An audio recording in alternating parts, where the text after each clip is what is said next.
Hello, everyone, and welcome. Welcome to Bronyville. This is Bronyville episode number 90, recorded on January 26, 2013. I am your host, Apple Cider. Hello. The accusations that we are dead are false. Just stuff. Hey, Sandy. Yep. Howdy. We're here. Yep. We're not together. Here in one piece, and we all survived our various trips in one piece. But it's been 2 weeks since an episode aired as of today, and people are getting antsy. Yeah, so just an explanation for those, and you'll probably be hearing this. 2 weeks ago, there was an episode Sandy did that got glassed because, well... The information in it was not accurate past a certain point, and Bob and I were rather dour. Yes. And very, very mad, but that's okay. And that's fine. The last week, Sandy and I actually were together. He came to the San Jose area. We recorded, actually a bunch of shows, that weekend. We recorded a full show. We recorded recorded a podcast with Mike the Microphone, and we recorded a panel that we were attending, with, Mike and, Dusty Cat. So those will all be coming up, but unfortunately I had some personal issues that hit last week that pushed a lot of things back.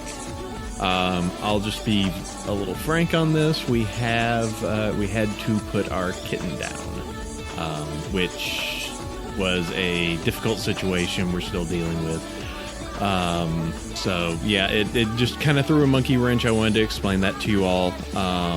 And, you know, and thank you for all the Twitter well wishes that were out there. That was very nice. But yes, all those episodes will be coming out soon. And yeah, we recorded a ton of content. Mm-hmm.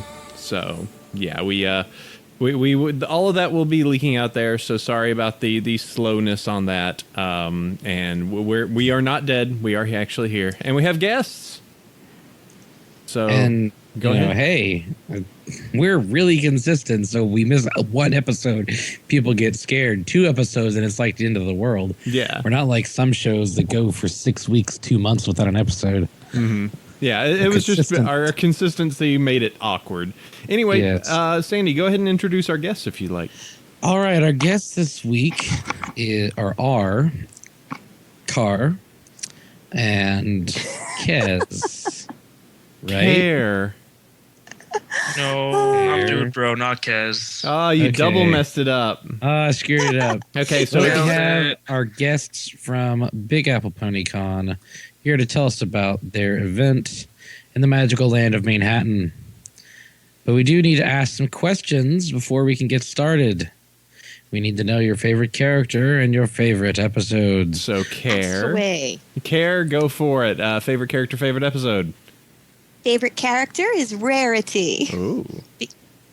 Because she's fabulous and she wants all her friends to be as well. She's also generous. She would give you the tail off her plot just to make you happy. And so she has. And favorite episode? I'm going to go with the classic. The classic. Sonic Rainboom. Okay. It has everything. It has Rainbow Dash being awesome. It has Rarity being vain. It has Pinkie Pie being crazy and eating rainbows. Twilight being smart. Fluttershy just being adorable. And Applejack just not having much of a role. Everything that we love them for. Everything that epitomizes the characters. And Wonderbolts. True. Applejack being there. She's there. In we attendance. Love her. She's best background there. pony. She really is. She's the queen of the background ponies in some of those episodes. She got that cameo in the Derpy episode. She leads them with her iron hoof. Just seeing Rarity with those wings stepping out of the dressing room saying, Rarity is ready. That's just, it's over the top. It's amazing. It's very Rarity. It's quite Rarity. Dudebro. Sup, Dudebro? Dude. What's good? Hey, I got to know favorite character and favorite episode.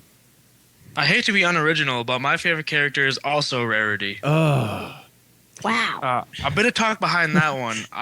Secretly, I've always been very into fashion, but I've never really pursued it because my upbringing was white trash to say the least, and was very anti kind of gay and all that. So I never really got into it. So for that reason, I really identify with Rarity, having that love for fashion, having a dream, and just going out and doing it. Like from season 1, she starts like, oh, I want to make dresses. By the end of season 2, she's with Fancy Pants, selling dresses in Canterlot. She did her dream, and I love it. So what would the season 3 equivalent? What has she been doing? Does she now have a whole production line somewhere out in Napon that she's making a whole line of dresses? Oh no! That's my headcanon.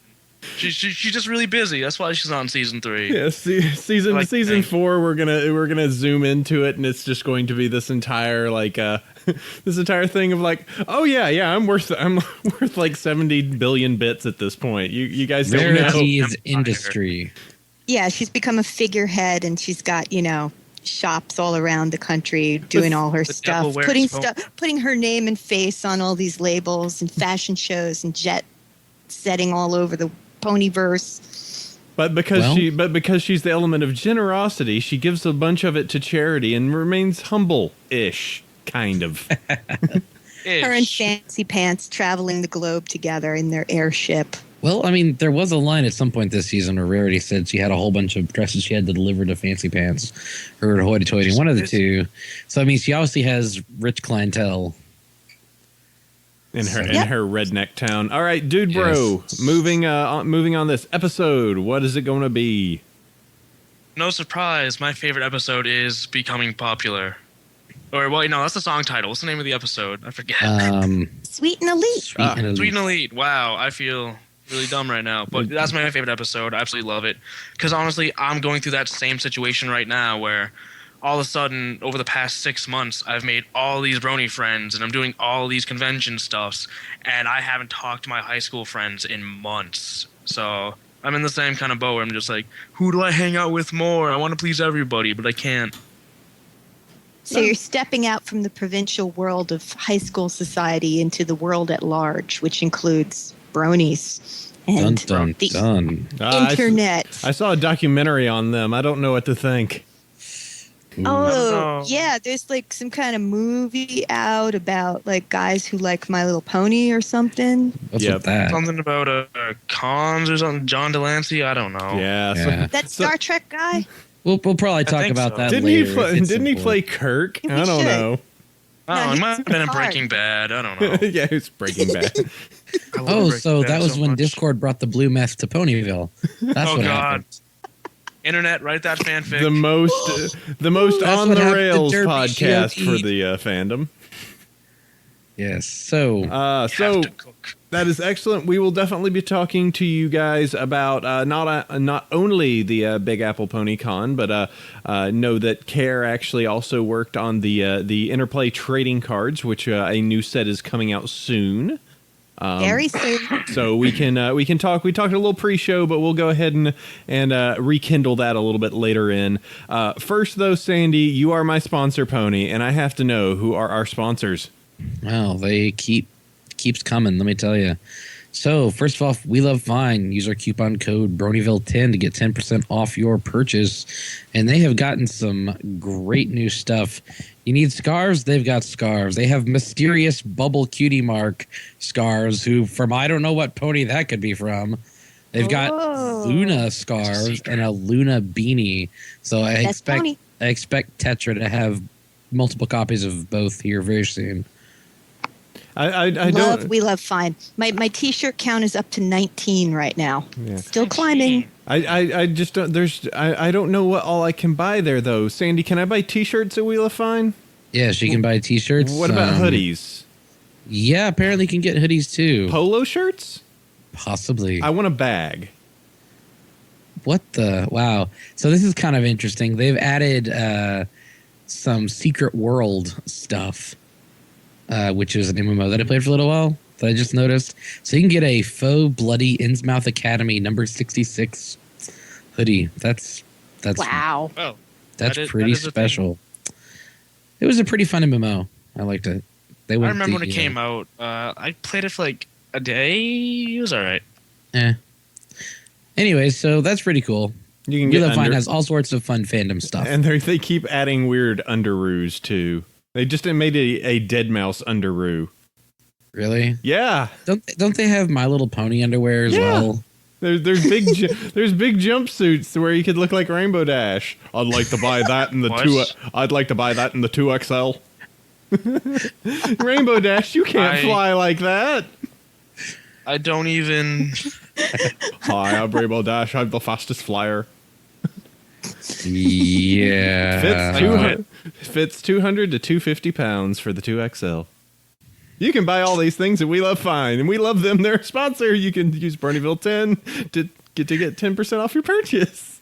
We love Fine. You're the best. So moving on, you can also Las Vegas Unicon is subsidizing a great deal of the trip for AC to go forth and do his thing at the con. They have recently added approximately everybody forever. I think they have up to like 21 or 22 people. I'm going to special guests that are not, community guests. I'm going to make so many friends. Yeah, that's All your the job, friends. AC. I am friend maker pony supreme. Yep. That's what conventions are best for. Just making new friends, meeting people, talking ponies with people that you haven't talked ponies at for, you wear out your friends' ears locally after a while. It's good to get out there and mingle with other fans that haven't heard all your pony stories. Very, very true. Unicon coming up. I will be in attendance, and we will be working a lot with Celestia Radio and Derpy News and the stuff. Equestria Daily. We're going to be working a lot with various groups to just produce some cool content and see if we can get some high-profile guests and community guests to attend and show up and have some fun with us. So keep a lookout during Unicon weekend. But you know what? If you can make it, totally make it. So that is Las Pegasus Unicon coming up soon. Starry will be there too. I bought her plane ticket. Okay. Aww. Yeah, we're going to have fun in Vegas. Wait, where's my plane ticket? I don't know. Have you bought one? Oh, I thought you were going to buy it for me. Oh, no. We made a mistake. We'll tell you what, send me a few $100. We'll figure something out. Okay, I'll do that. All right. Also, our friend Inky Spots runs MLPcomics.com, which is actually just part of his other book sales, but you can pick up copies of issue 1 currently and soon to be issue 2, 3, 4 at all at his website. He does hosting for us. He does hosting for a lot of cool stuff, and he's a good friend of mine. So if you like, buy some comics from him and make everybody feel happy. Yay. Buy a lot of comics from them. Buy extras for your friends. Stockpile some. Buy all comics. Buy all the comics and all the variant covers too. Forward them. Yep. Support the artists because we keep buying these comics. They'll keep printing more comics, and that's what we need. Mm-hmm. Looking ahead, a lot of the fanon might, fall square into the hands of the writers of these books. I'm just thrilled that they've already said that, they were going all the way up to 8 at this point, and only 2 issues are out. So, hooray! They're putting some time and effort into it, so we'll get at least some comics out of it. And they're already talking about spin-off series, a Rarity and a Rainbow Dash that we've heard of. So, well, they're doing a main 6 micro series where it's just focused on a single pony. So it's each one of the main 6 is getting one. Applejack's comic is simply going to be her sitting around for 16 pages. Doing nothing. Oh, she's Applejack's pre-sold. day off. She goes to the spa. This is weird. Why am I rolling in mud? She discovers more about herself. I'm sorry for the AJ pokes. They're funny. So I'm not sorry. All right. And Sandy, there's another sponsor that's listed here that's odd, and I don't know how to feel. Last I noticed something about this. This was what is this? Because last I heard, something was dead. Something was dead, and now something is undead. Oh boy! I am Lord of the Zombie Convention. Oh, geez, let me tell you. So, Nymernets Dallas, November 8th to 10th, 2013. That is the date.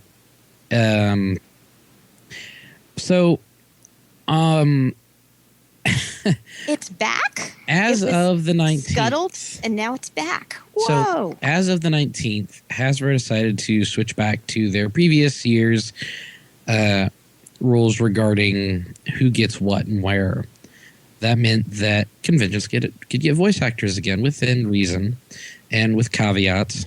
So we had 10 days left to get approval from Hasbro. And we're just like, that's not enough time. We're going to be on the hook without any guarantees. Oh my God, we're all going to die. And then Bob's wife, who was a very smart woman, went and said, why don't you just go to the hotel and ask them for a month extension? And so they were like, huh. And we did. And they totally gave us another month. So we are in negotiations with a number of people at this point in space-time. And may have some announcements here soon. I've learned WordPress in the last weekend. So we'll have a convention website here soon enough. So yes. That's awesome. Hey, Sandy, if you need any help with WordPress, I've been running this podcast for about 2 years that's built on WordPress. Hi. I need all the help I can get, I promise you. You know, if you ever want to like play and test some stuff out on your own site, you could totally do it. Yeah. And I realized that I somehow traveled away from the stream site, so I can't see the chat. Well, they're all excited. Everyone's happy that it looks like SandyCon, the short form, is back on. Woohoo. Next week, if everything goes as planned, Bob will be on, and Legasp. we will regale you with the tales of the shenanigans that have been a hoof. Yes, I have to hear this mysterious Bob that we keep referencing. I've never. Bob. The Bob. He is the Bob. He is the beard. He is strong like the cedars of Lebanon. But he is unwieldy. You must wield him carefully. Yes. Ooh, like a bomb. He can be. He's a lawyer bomb, so you must wield those Macs carefully. He is a dangerous man. He takes good, well-meaning people and turns them into lawyers. Ooh. So all right, November we'll have 8th. more information coming soon. Yep, and it's far off, November 10th, 2013. So, and you will definitely be hearing more about it on the show. So, good deal. Yes. All right. Get to figure out just how much work goes into a convention as my slow descent into insanity begins. I hope you're ready. Oh. It's a lot of work. You're going to see. It's all your free time. Run while you can. No, I've already run 5 years worth of cons. This is just something new. All right. Sandy, I got to know. So it's news time. Time to talk about the stuff. What is our fire status on the fandom? I would say fandom status rustled. Wait, why so rustled? Oh, the Brony doc has come out. And opinions. People have opinions about it. They do. Some people like it. Some people don't. People that don't.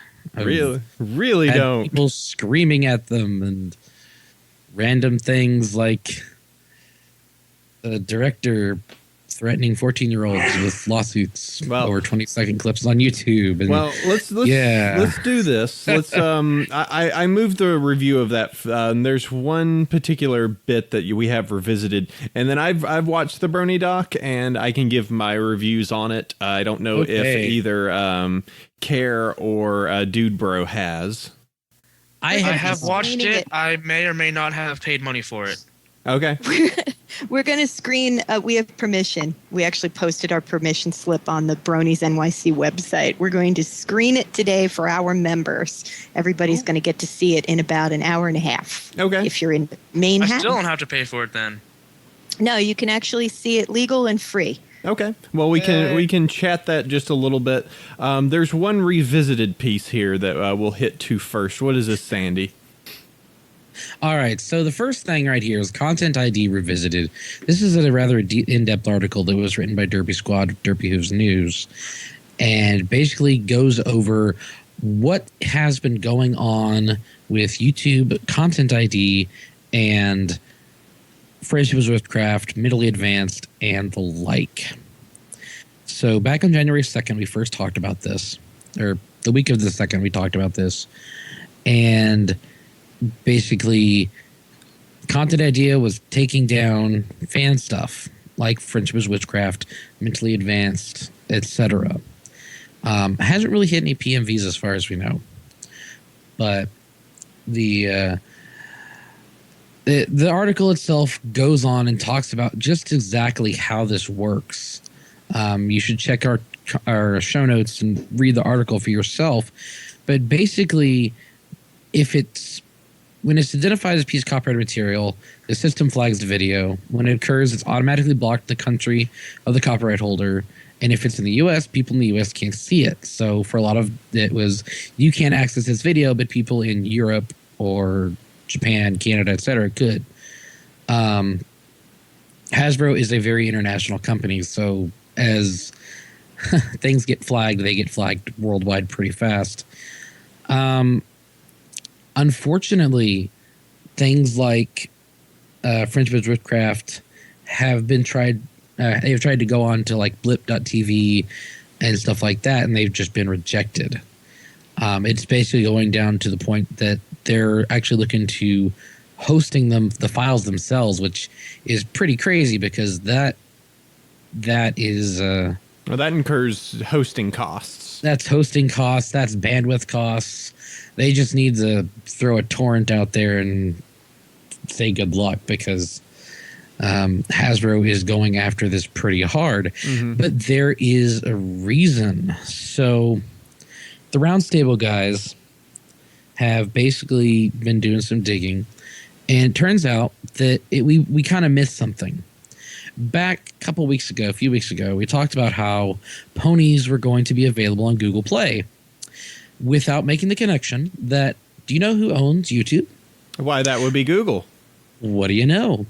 So now YouTube has officially for sale My Little Pony episodes. In fact, I believe the actual account is My Little Pony Episodes, and it is officially Hasbro. It looks like it's Hasbro Episodes. Hasbro Episodes. Okay. They have a 2-minute preview. It's the same price on YouTube as it is for iTunes. And they've got Renegades, Pound Puppies, Adventures of Chuck. And that's all that's up there so far. But if you would like to legally purchase things off of YouTube, now the thing is, I don't know if this is good for foreign viewers as well. This could be a U.S. only. Mm-hmm. And the note on this is, so what I take from this is part of this is because they decided that they're now doing a lot more digital downloads for these files. And we kind of assumed that there was going to be, we had it earlier in the season, or earlier on, where the full episodes that were out on YouTube were being taken down because, Hasbro was pretty much saying, no, we need to, we're actually going to publish these ourselves. So we're having these removed that are part of this. Content ID, unfortunately, is not. Unfortunately, an automated system. Yeah, it's automated, so it's looking at the frames. And for Friendship is Witchcraft and Mentally Advanced series, unfortunately they use the exact same scenes. Yeah, they're just redubs.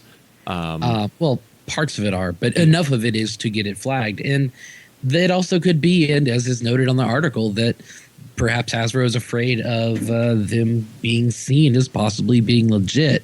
And, for one, I like Friendship is Witchcraft, but it's really dark. Mm-hmm. So that's kind of the situation. I wouldn't say it's very open-ended. It's pretty open shut. Hasbro is trying to control their IP in a very strong way now. So things like uploading episodes to YouTube will get caught even faster than before. And that's just the nature of the game. You're going to have to watch it on a stream or purchase it legit. Yeah, they're probably getting bought by Disney, so they're tightening everything up. That would be. Don't talk about that. That's some rumor. That's no. Wait, does this mean Disney owns enough? Wait. Well, Stop. This is giving me great ideas. Can Magneto be real? Oh, Please. Please. This is all I ever wanted. This is all I need. you know, that rumor had come up, but I think they kind of denied it. But just think, Twilight could be a Disney princess. Oh, God. And Oh. Luna. Oh. Celestia. Finale rumors. The rumors everywhere. I'm going to noodle Yeah. arm right If you are here. right, I'm gonna find you and I'm gonna beat you up. No. The I Disney. hope you are Easy, not dude, right. bro. The Disney pony Down, dude, bro. princesses. I'm so mad. My jimmies are so rustled. I'm mad. All of a sudden, Snow White is riding on the back of Celestia. Unacceptable. She would People banish do that not to draw the this to make moon. me angry. 010 would not friend. All right, so I think it's time, though, to discuss the Brony doc. This is where I get to be quiet for a little bit because I have not seen it. Yes. I have seen opinion, but I have not actually seen it myself. Okay, so I'll start this off. So I got probably about earlier this week. I got the email that was like, "Hey, go download the file to to go download the doc." Awesome. Go and jump in there, and then proceeded to spend about 3 days trying to download the file. I guess first day, super slow downloads. 1080p was literally being like, this will download in 6 hours. I'm like, geez. And then it died. Tried to download it to my tablet. It died. Finally left the main computer on overnight. 1080p file came in, and I watched it. And just to do a show of hands, hooves, whatever, I think Dudebro, you said that you watched it, correct? I did. Okay, so we can prattle on about this. I thought, okay, so everyone is of many opinions on this, and I will first off state this just so the record is out there. I did, or our podcast did donate, and we are in the credits, so that is, just so everyone knows. I thought it was fine. I think that for some of the vitriol and hate that is kind of being tossed out there towards it, I think it's not as offensive as many other things could be. I think that there's definitely parts where I thought that I'm not sure if they portrayed that totally right, or I'm not sure. I thought the beginning was slow. It was. No, it was just once they got to it's just parts of it felt kind of scattershot, but that's kind of my It really take. dragged on until they hit like those animation parts, and then it went really fast and really good. Caught my interest back, and then went back to kind of slow. Then another animation. So while the flow isn't the best, it actually wasn't terrible. Yeah, I thought what was really weird was they didn't. So the way that I'm used to a documentary, I'm used to a movie, is that I feel that there's like an emotional arcs that you should hit, and Yeah, I never felt that we were consistently hitting particular arcs. No. There were points where. There were points where, some really poignant stuff came up of like, hey, this dude actually got harassed in real life with a crowbar because he had this stuff on his car. And, I was like, whoa, that's actually pretty crazy. But then it just snaps and we're gone to something else. I'm like, The flow could have been handled a lot better in that regard. yeah. I mean, the flow felt a little off in places. Now, once we finally got to BronyCon and they actually started covering the convention and stuff like that, it actually like got really better. It actually felt like, oh, okay, you're telling me that there are these awesome, crazy people that enjoy the pony stuff. You're just showing me these few people and, some celebrities that are going, yes, it's cool. And like, all right. But, once you actually started to see it, some people in the chat are saying some stuff that, there was some awkwardness. There was the entire thing with the preteen boy, his scenes, which were a lot of... Lyle? I believe so. That was... I actually really liked Lyle. He was my favorite guy they featured. I like him a lot. You know what? It took until I finally saw what they were trying to do with him, or, you know, more or less the interaction with him and his father until I really got it. At the beginning, it didn't really make much sense. I was just kind of like, the beginning was, Wasn't there like a little footnote on that? I saw this hither and yon that apparently like Lyle's dad sent him off to a boarding school or something. Oh, I don't know. That's like at the end, it does say he went to boarding school. I don't know if his dad just like sent him off there or if it was already planned or what. But honestly, I really liked Lyle. I mean, they show him off. It's funny because when they very first show him and his family, they're cooking spaghetti, and I laughed so hard. I really shouldn't have, but I did. Sorry, there is kind of. And they show him. Then they show him playing with like Legos and stuff, and they don't say his age until much later on, 16. But then I guess it was like his dad and mom talking about him, like, no, he's a great kid. He actually has a lot of friends.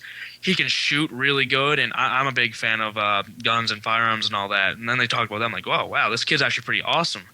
And they kind of followed his life, and I related to him a lot, especially when I was younger. So I really liked Lyle's stuff. But again, there were the same flow problems there were for all the other aspects. See, the and this may be just a little bit of fanboying or just thinking, the most interesting to me was Living Tombstone. Like any of the points where they brought him in and he was just like, yeah, I do this stuff, you know, and, you know, I've created this music. It might be just for me because opposed to the other people who were being featured, he was the most like well-known. Yeah. That it kind of resonated a bit more rather than, you know, the, you know, random, like, okay, well, you're a guy and this is not to be critical of anyone that is actually part of it, but it's like, all right, you're a guy in the UK that has Asperger's and, you know, is trying to go to a con and it's difficult. It's like, well, I mean, yeah, going to cons is hard. And I recognize that having condition like that would make it even harder. So I can understand. So in short, somebody's asking, is Brony Doc worth the $13? Let me think about that, because that's a good point. That's actually a tough question. I would say, let's see. First off, for the people that state, how much did the Kickstarter end up making, or how much did they in total end up grabbing for that? Over 200 grand. over 300,000. 300,000. Over 300? Wow. I don't, for everyone that may say that they don't understand where that money went, I kind of understand where the money went. Travel. Yeah, it's travel. It's bringing the equipment along. You know, they go to 5 or 6 countries. You know, they're filming in Tel Aviv and they're filming in Germany and Amsterdam. Stuff they couldn't have done on the original budget. Right.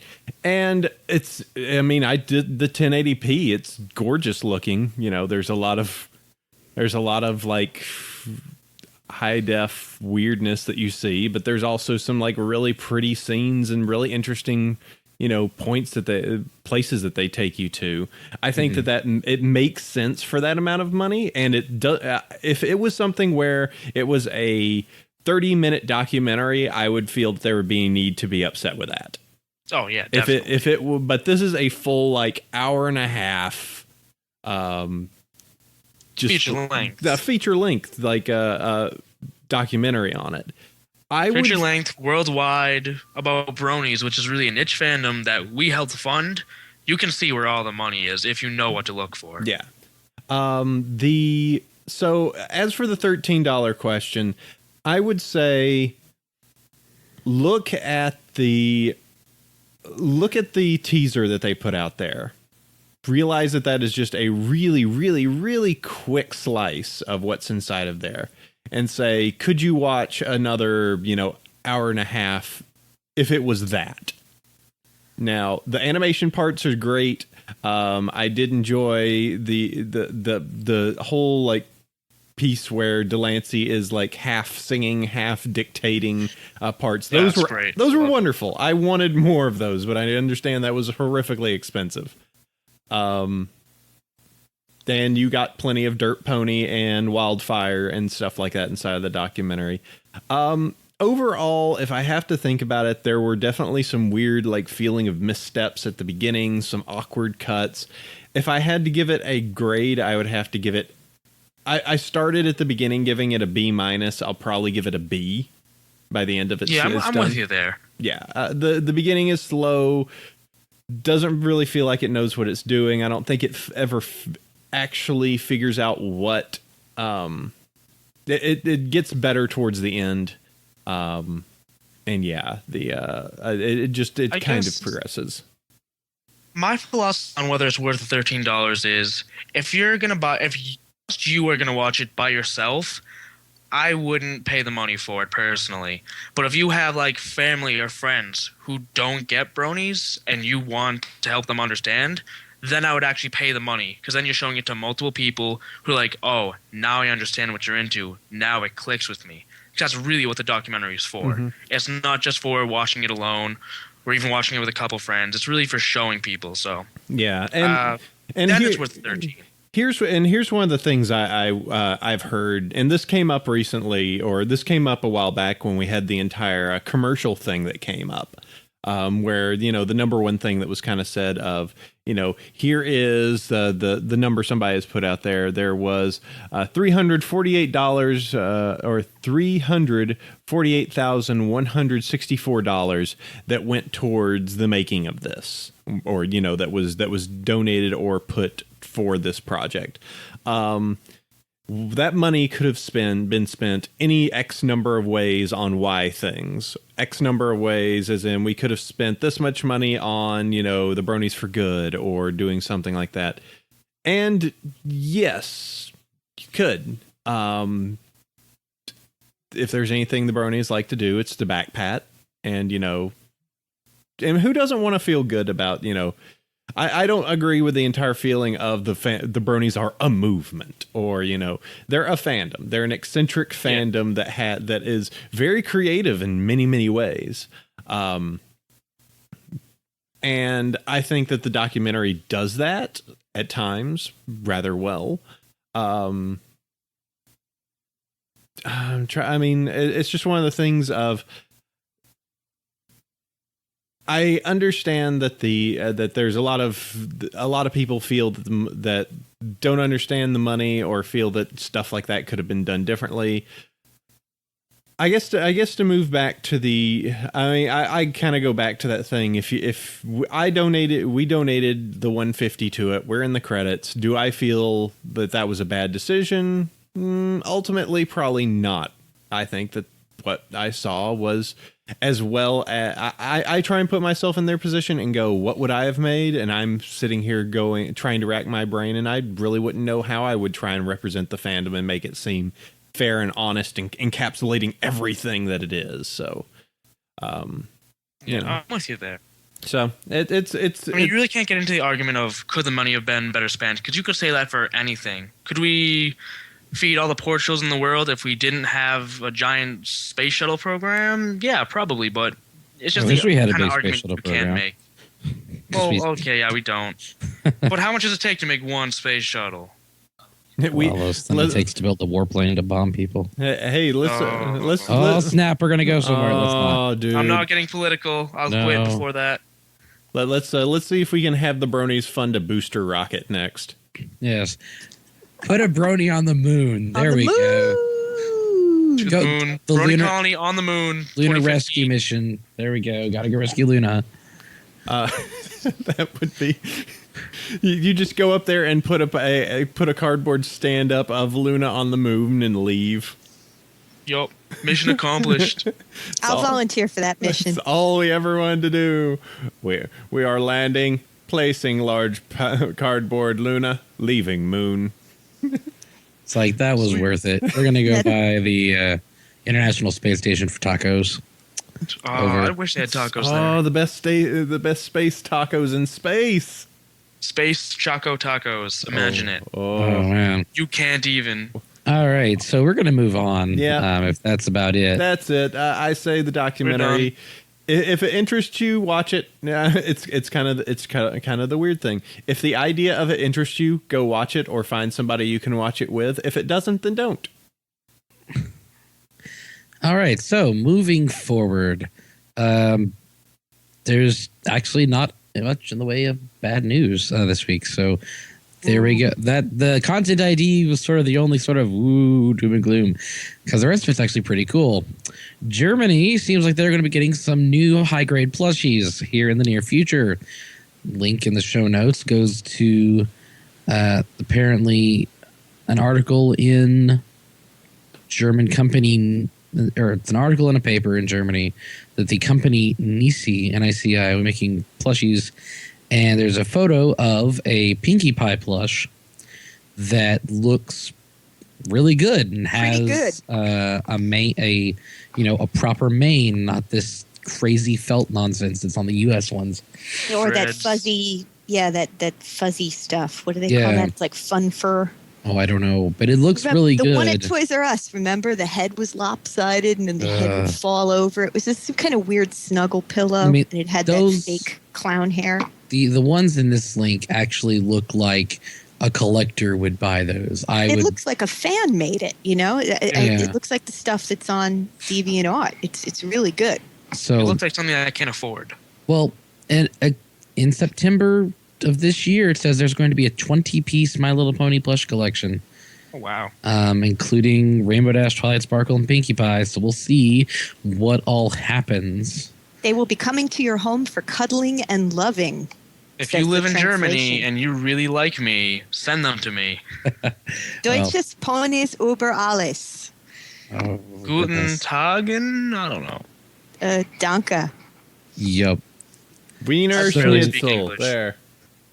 Yeah, and for €20, I mean, that's not too What's that bad. in real people money? I think about $45, right? No. 25. Ouch. USD. It's been a while It's since 26 US right now. That's nothing. Okay, that's actually not bad. Yeah, Wait, how big are they? Because in the picture it looks huge. It looks like monster. It Pinkie says Pie. it's like a 20-inch, or no, not 20-inch. It's supposed to be pretty big. Speaking of, to this, remember that picture from a few months back with all the plush in that one room? Whatever happened The to traveling that? pony. Well, No. but there was that one that one picture that was like from Hasbro where they were like, it was Hasbro or someone where they had It this was picture. Funrise, the company that made the Oh plushes. yeah. I It had remember that. Flutter Corgi and Vinyl Scratch and Princess Sparkle. Well, because Just wait for Toy Fair. That's going to be in 2 weeks. I wouldn't be Yeah. surprised if you see something pop up. It's always right around Valentine's Day. it blows my mind that nobody really noticed the Twilight Sparkles with wings all over that picture. It's a thing. Oh, they say It's showing up Best thing. everywhere. Yeah, they say new ponies coming soon. So I'm looking at the Funrise site right now. They do have an AJ that's they look like they're coming out rarity. With or without hat, AC. Of course, without hat. Oh, Whoa. Hat is extra. There will always be a secondary market for AJ hats. Yep. Then if they If it did a doesn't come with a Trixie, hat, you can't recognize it as a background pony. and if they did a Trixie, you'd be a cape and hat market. And wands, You because why not? Trixie. Moving on, Michael Brockhoff, the producer for the Brony Doc, did an AMA on Reddit. Here, He follows me on Twitter. How exciting! And the guys over at DHN have sort of taken all the stuff that he answered, gave a straight answer to, and put it in a standard Q&A format for you to read. If you're interested to find out more about this individual and their participation in the production of the documentary, you should go and read it. It's fairly long. Mm-hmm. Yeah, I'm looking over some of it. Definitely some like basic questions of like how was it like working Delancey or the animation. He was very curious about what people would think about the animation and the clop part of it. Some I of the laughed. Yeah, I thought it was like oh, interesting. Yeah.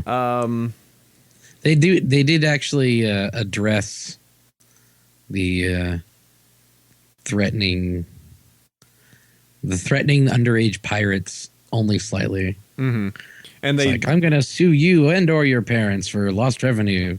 It should be views times $13. Yeah, and they also cleared up some stuff that the documentary was never nonprofit. Just to say anything. Yeah. Yep. So that's just a listing if you are a little bit more curious about some of the back on the Brony doc. So you can check that. We do have a link in the show notes. Yep. Moving on. So there's a Japanese toy company called Bushiroad. I'm going to guess I'm mangling the pronunciation. Bushiroad. I wish we had Kez here. He speaks Japanese. He can totally chime in on this. He You lose, Kez. Well, then I can just be offensive and try and mangle words. So Please don't, I AC. love being offensive. Let's not. Renzo un magicon. The Twilight sparkle. only Japanese word I know is opai. Okay. Oh. Don't Google that.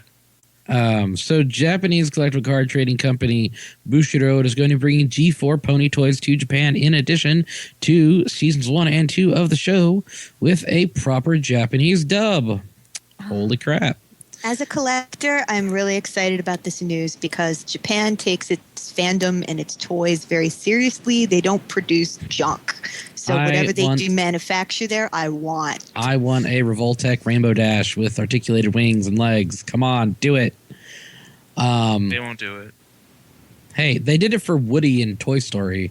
I want them to make Gundam ponies. I assume that's what Japan does. Totally. Well, they were the moment they hit the Japanese shore, they became robots. So totally. I'm so okay with that.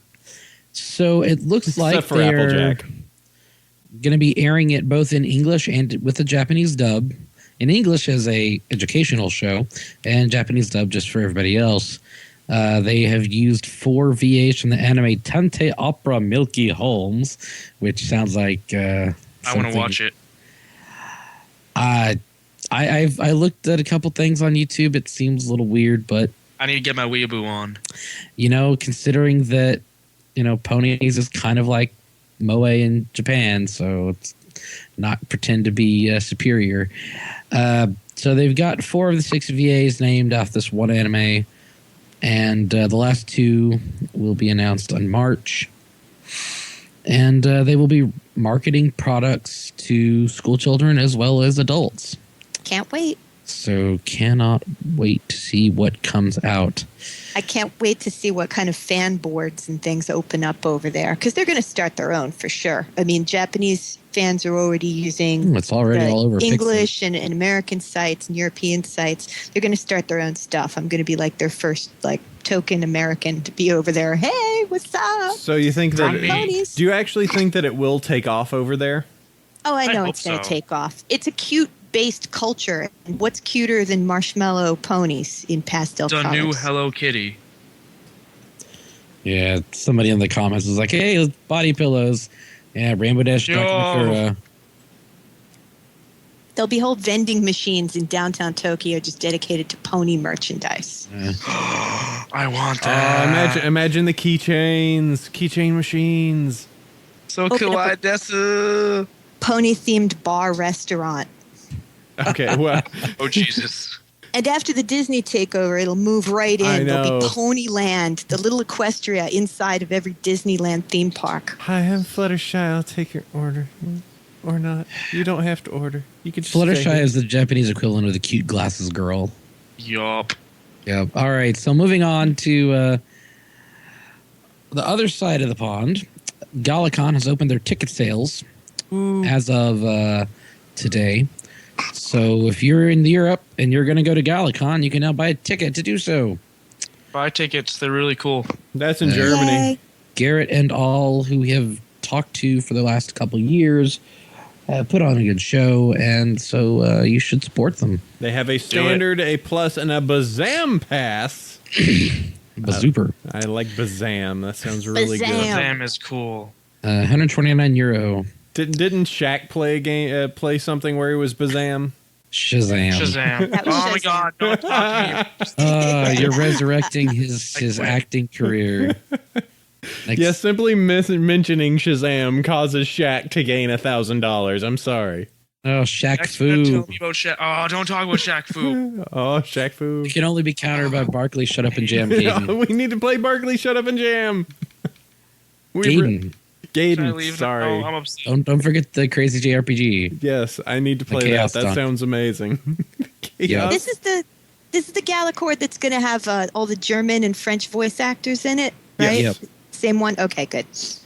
That's a cool con. Galcon's cool. Yep. Gergit is very, very good. Garrett or Gergit. I like putting the J in there because it looks cool. Yep. Okay, is that it? Are we done? The last little bit is this is going to come too late for people that are listening to this in the week, but they are doing a 24-hour art live stream right now called Callisti 2. So if you are listening to this live, you can check out 24 hours of art and stuff. And if you're listening to this on Wednesday, whenever this is released, sorry, you missed it. I like art. Art's my favorite. Art's cool, Check yo. this out. And the final bit, Nightmare Nights Dallas, the ride never ends. You can't get off Mr. Bones' wild ride.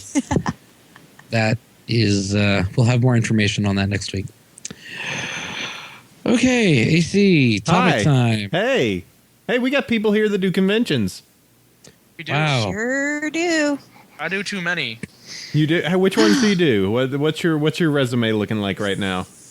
Oh, God. I will name off all my titles. Okay. I am programming staff for BronyCon, head of marketing for Big Apple Ponycon, deputy music relations for CloudCon, and something I actually can't talk about yet. Oh, Yeah, Okey-doke. I'll just leave you with that. okay.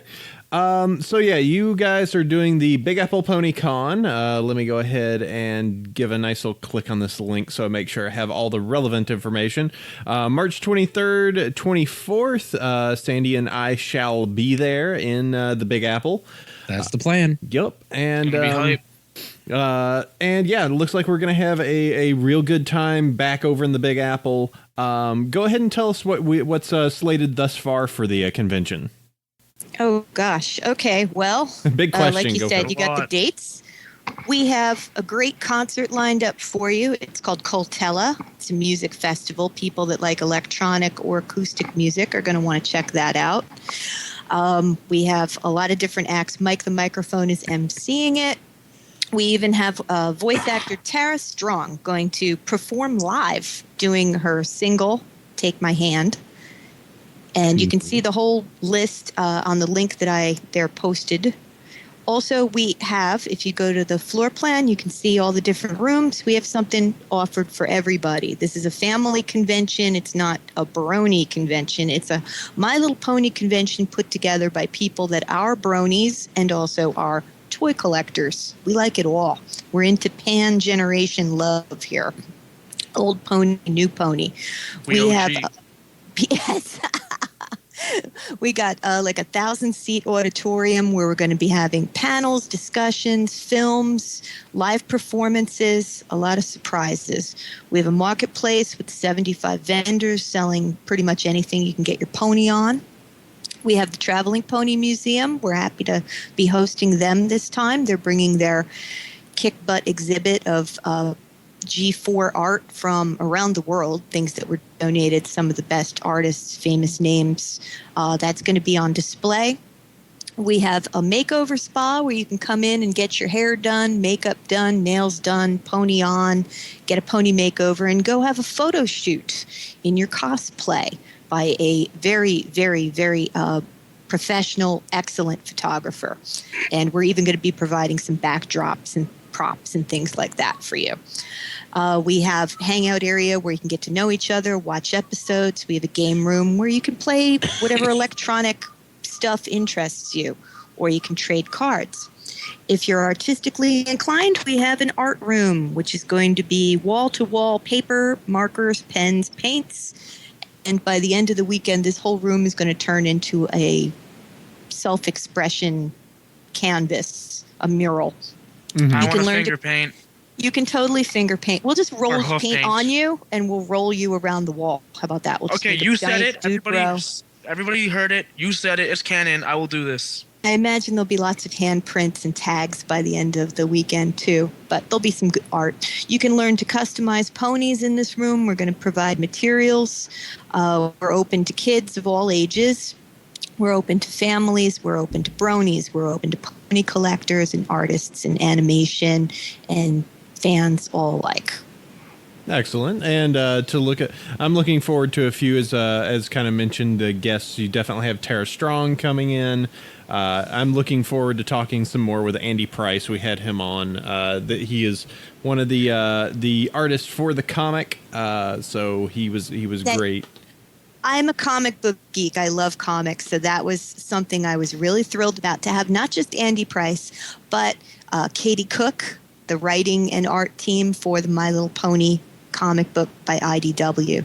They'll both be there in person. I'm looking forward to having them on a panel and interviewing the heck out of them. Mm-hmm. We also have Stephanie Buscema, who is a cover artist, and maybe some more guests as well. Well, I see Summer Hayes here on the list. I believe you and I talked to her at Everfree Northwest, AC. I believe so. Yeah, she was one of the collectors we had up. Oh, well, excellent. Summer Hayes is an author. She's put out 3 or 4 books on the My Little Pony line of toys. Mm-hmm. She's a collector like me. Yes. She's got a huge collection like me. And yeah, we're very happy to have her come and talk about, the toy line and promote her books. And she's very knowledgeable. She's a walking encyclopedia. There will be other guests. You'll see, Sandy, as you plan your convention, you're going to be announcing stuff very last minute. We have other guests in the works, too. It's a matter of signing things and negotiating things. Absolutely. Don't worry, we're not recording, so if you want to have any secrets said, you can completely just tell them right now. Nobody's listening, trust me. But nope. We're going after the creators. Okay. Ooh, all right. Sounds good. And let me just look at what else we have here. Let's do the basics. If someone wants to find out about Big Apple Ponycon, where can they find this information? Oh, we're on Twitter, Big Apple Ponycon. We're on the web at bigappleponycon.com. You can also go on Facebook. We have a Facebook page. I'll post the link of that to the show notes. AC. Ooh. You can look for us on pretty much anywhere. We're buying ads on various news sites right now. DHN is running articles about us. Equestria Daily. You can join any of our meetup groups. We have members on staff from Boston, from DC, from New York, of course, New Jersey. So it's all the buzz here in the Northeast. All right. We've got fans coming in as far as, from Denmark to attend this. People are just really excited. It's going to be one big, huge alicorn party. Awesome. It's going to be hype. All right. And let's see, lots of good vendors that we got coming to the show. So, yeah, it looks like it's going to be fun. You guys know Pixel Kitties, right? We just confirmed her yesterday. She can't come in person, but she's sending all her stuff, and she's sending a buddy to sell for her. And, she'll be there with us in spirit. There's going to be tons of vendors. Go to the vendors page, bigappleponycon.com/vendors, and you can see a lot of the people that were in my Artist's Alley at BronyCon Summer 12 are going to be here again. Excellent. Most excellent. Okay. Well, if we can get permission, we can move forward a little bit, and we got to talk about pets. Well, yay! All right. We cover I got the my music. pet here. Everybody, wait, there was we did mention a little bit the Coachella. If you want to go ahead and just talk about Coachella a little bit. Coachella and Coachella Unplugged. That's going to be, it's a concert. It's going to be 5 hours on Saturday night, and I think 3 hours on Sunday. Hosted by Mike the Microphone. We're going to have Tara Strong and Bashfire and DJ N30 and EHT. Yep. What I'm really excited about is Eurobeat Brony, Odyssey, the guy who pretty much started Brony music. Forest Rain is going to be there with Sprocket. Silverhound is going to be there. We have Omnipony, and we have Jessie Nowak and Nowak in the house. She's going to be doing her thing. Voice of DJ Pone 3. And more to be announced. Sunday is going to be all unplugged. which should be kind of cool for, a day after partying. You just want to relax and hear some acoustic music. I like the acoustic music. Some of my favorite musicians like Mando and the Beatle Bronies and all that stuff, they play guitars. They don't, bleep so much. So I invited them. Mando, if you're listening, come out east. Mando, do it. Do it. Do it. Poke. I'm doing a lot of poking. I'm poking on Twitter too. It's my approach. Excellent. Okay, and I think there's one more thing I'm not sure if it's mentioned, the art competition. Yes, if you draw our mascots, you have a chance to win fabulous prizes. You can also sculpt them or carve them or burn them on leather. You can bead them, glass them. Yeah, show up with a tattoo, but you have to bring your tattoo artist along too. But really, don't do that. No, do it. Something legal. Just get right. Legal. Yeah, I can't. Henna tattoos. We are getting it done here. We have a custom contest too. So if you want to make a custom pony, you know how to mod ponies. Bring your best work, and you have a chance to win awesome prize for that as well. Neat. I'm combining all my favorite things from pony backyard meets that I've been doing since 2001, 2002. My favorite elements from Brony conventions, which is, the videos and the live streaming and the dance parties and the raves. Trading cards. My favorite elements from My Little Pony Fair, which is Summer Hayes' show. A lot of pony trading, swapping, showing, telling, panels, and that type of thing. Shopping is a big part of it. Love shopping. Love shopping. One of our mascots is a total shopaholic pony. His name is Bowtie. You can see him on our art page. Cabby is cooler, though. Cabby is definitely cool. Cabby is like your old, New York. I'm walking here. Where to, Mac? He's got that like Bab Seed accent. You talking to me? And then, of course, you have Liberty, who people can't decide if she's a party girl or if she's a more demure lady. People that draw Liberty draw her as either or. Has just a split personality of just like keeping it together. All right, no one's looking, and a rocket out. I like that.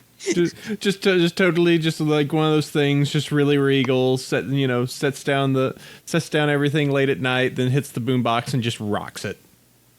Rock. There you go. You just made new headcanon. Oh, I'm good at this. You can't decide between part canon or base canon. There you go. All right, well, let's go ahead and move forward a little bit and talk about some episode. It's a Spike-isode. So let me pull up our film wiki so I make sure I have all the relevant information right here in front of me. So yes, episode we are looking at this week is Just for Sidekicks. And episode listing. Corey Powell, the second episode. Corey is a girl, right? I do believe so. So, all right, season number 3, season episode number 11, overall episode number 63, original air date January 26, 2013, written by Corey Powell, storyboarded by Raven and Jolison Thiessen. So, Raven and Jason's wife. Jason's wife, yeah. And this is a new thing now for season 3. They've started crediting the storyboarders up closer in the beginning. I've never noticed that before. Am I wrong on that? They started doing it more starting in season 2. We started seeing now that that a lot more present. They know that people are more interested than, in who is creating the show that they adore. Then. So props to Jason's wife there. She's wonderful with her layout work. And Raven, as we know, she's fantastic. Mm-hmm. Yep. And, this is not his wife's first thing because she also did the felt animation during right, the giant check mark. Yep. Love that. Mm-hmm. Okay, well, let's see. So just kind of going through the episode, Spike's episode, trying to make a jewel cake, having some difficulties because he keeps eating the jewels, ends up needing more jewels, so therefore starts pet sitting as everyone goes to the Crystal Empire. Hijinks ensue. Episode. Yep. Have we ever heard Spike sing before now? We sang a little bit in the season 3 premiere. Yeah. He was totally singing through the whole beginning of this episode. I was loving And he it. sings Happy some little also cake. just at random points. Mhm. Oh, excuse me. Oh, Well, let's see. So I'm having to remember because I saw this after the Brony doc of how I feel. Tell you what, Sandy, you start. all right. Well, first of all, I really liked the episode. Did you? This is one of the better episodes of season 3, and it's a Spike episode, so it's the best Spike episode ever. And I tweeted as much to Corey Powell on Twitter. It's like, you've made the best Spike episode. I wonder how she feels about that. But I really enjoyed the episode. There was lots of little cute character interaction moments. Obviously, Fluttershy has learned to be more assertive, and by be more assertive, she manipulates the heck out of Spike. She just kind of tricks him into it and gives him this big old green rupee looking gem, and so obviously he's like, oh man, I got to get me some more of that. Because he had eaten all his gems that he was originally going to bake with. He had none, so he was there like a broke teenager, just saying, "Oh man, what am I going to do? I need gems." Spike is worst at keeping track of his resources. But he's a good little hustler. Go on. Yeah, he certainly was, and getting all the main 6.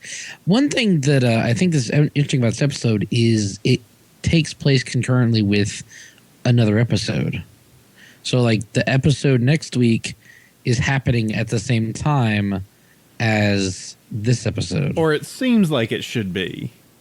Yeah, so it's kind of like, oh, wait, it's a 3-parter. Ooh. Not right. You'll just have to watch it again, AC, and pay close attention to stuff going on in the background. We're just going to have to take all the episodes and then clip them and have some like editing and then clip them all together to make a coherent 3-part story. Oh, just do it. They Just play the both episodes side by side And once they're both released, alongside- and you can watch. alongside See with where- Dark Side of the Moon. Is this where we're going? So it's like we're gonna find out that there actually was like explosions and crazy stuff going on in the background. We just didn't see it. The eps are going to cross paths, and you'll see there'll be several points where they cross paths. Oh. Could be interesting. So there were some like little nods that they gave inside of here, which I thought were really interesting. The fate of Pee-wee was actually slightly handled. Yeah, and just addressed in the first 10 seconds or so. Hey, if you want to know where Pee-wee is, here, take a look at this. There we go. He's back with his parents. Aww. Aww. Wait, what? I completely missed that. Yeah. So there's some pictures that are totally just in the background that you can see is just like Spike with Pee-wee, Spike sharing ice cream with Pee-wee, and then Spike returning Pee-wee to his parents. I need to rewatch this episode. I did not catch that at all. Yep. Apparently, baby dragons are not the best at taking care of baby phoenixes. Well, and The writers just know that people are watching, and you can tell a story through background stuff without words, without putting it right on. So thank you for giving us credit. Well, I think that they needed to address it because if they were going to have a pet episode, the obvious question would be, well, where the heck where's is Pee-wee? Spike's pet? And another thing that they did actually a couple things this episode. They also addressed, there's this brief one shot of Screw Loose, the pony that was barking in What? We Didn't Weep. Mm-hmm. Yeah, you didn't see her? She's in the doorway. She's apparently- reformed. Watch this, and I'm not just waking up. She's Yeah, reformed. She's better now. She's back at home, and the nurse was checking on her. So clearly there's continuity nods, but there's also another continuity nod. In the clubhouse scene, there's that really, made by a kid Rainbow Dash balloon animal that's just a continuity nod from the Rainbow Dash fan club episode. Fan club episode. Oh, it's Ne'er-do-well. Right. So we got season 2 continuity stuff going on in season 3. Oh, that was the Rusty Headphones is bringing up a point. The nurse looked at her when Winona barked. Remember, because it was Screw Loose? That's a good one. So apparently, Good Girl is no longer canon. That was a good song, though. Let's see. So Spike gets all these jewels, and then by mid-show, he's losing them again. yeah, he eats this massive pile of jewels early on, starts tries to get on Aloysius because like, oh, obviously you ate them all, and then no, he did. So he needs to collect jewels. Because owls can totally eat jewels, guys. Totes. I thought that there was two interesting things about the jewel collection. First was it went from Fluttershy giving this mammoth jewel all the way to like Spike pretty much strong arming everyone else or to give him a jewel so that he could take care of their pets, all the way to Rarity just giving this little speck of a jewel. And he traded it away. It's a gem that Rarity gave him, and he was all like, I'll treasure this. No, you won't. Yeah, I found that Rarity really had the weird. most instructions for her pet, you know? Yeah. Her pet needed to have it exactly, 83.5 degrees in the room, and this and that. You have to brush her 100 times here and there. She should have paid more for that. If I was Spike, I would ask for more. You have Like, to say it was he pretty in love. valuable because they used that gem that he passed off to the CMCs to buy an industrial hairdryer, which Winona loved. Wait, ponies have industrial hairdryers? And they look like these freakish massive things, yeah. And they're powered by magic. Obviously, how else would you power them? Obviously, Tank's propeller thing was obviously powered by magic. Yep. Even had a little golden glow, so clearly Celestia made it for him. So many great Tank references in this episode, Tank too. was really a lot great. of gags. I love Tank. I really like Tank. I really liked Owlicious too. I just love the whole like weird body twist. Any time that Aloysius does that of just like you can't see where he's turning, oh he's turning to look at you. Like I always adored that. And yeah, Tank just flying around. Tank is apparently bad at flying. Oh, and Yeah, you have to wear a helmet. mm-hmm. He just doesn't care. He's like, I'm a turtle. I'm armored. Yeah. The interesting like kind of okay. Well, let me first state by this. I'm trying to think of the sidekicks that I thought were good or interesting. Angel continues to just be a jerk. Yeah. He is worst bunny. He is a pretty bad bunny. Well, he's I- Fluttershy's abusive boyfriend. I love to hate that bunny. That bunny is such a jerk. When they did the Best bunny. villains like picture, why didn't they put him in there? Because We They should should've. have had Angel as a villain on a trading card. And So you're said, saying "Oops, you sorry, don't?" it's a mistake." how did this happen, huh? He's a supervillain bunny Yeah. dedicated to abusing poor He Fluttershy. is King Sombra. Oh no! Something Harry Potter and Scabbers. Yes. Crookshanks. If you get that reference, you know what I'm talking about. Yep. The one part that I thought was always neat is that Spike is trying to just get all these pets to actually act well together and like, not be totally crazy and doing their own thing. And it's only because, Angel is being a complete and total jerk that it seems like they all start suddenly working together. Like all of those, like sudden, like where's Angel, and then turn, and they're all just focused on it and working on that. I thought that was kind of like Yeah. neat. I was also amused at like the start when she first drops off Angel. Owlicious is like, you're a bunny. You know what owls eat? Oh no! Wait, what? Things just got grimdark in here. I wasn't Very paying attention. grimdark. What? Oh, Wow. Yeah, then Owlicious is hopping all up in Angel's face, and he's looking freaked out. Well, owls eat rabbits. you say it's grimdark. I say I'm now hungry. It's the circle of life. No, don't do that, Sandy. We got to pay a whole bunch of money now. Oh man! Ah, Man, now we're going to get bought by Disney. oh God. Only if I can keep my job. So there's that. I'm still trying to digest it. I suppose it was. I mean, if I think back at the other Spike episodes, Well, the other Spike episodes we've got are the Owl episode. Yeah. Which Meh. was pretty bad. No, I thought it was all right. Well, you're wrong. Leave.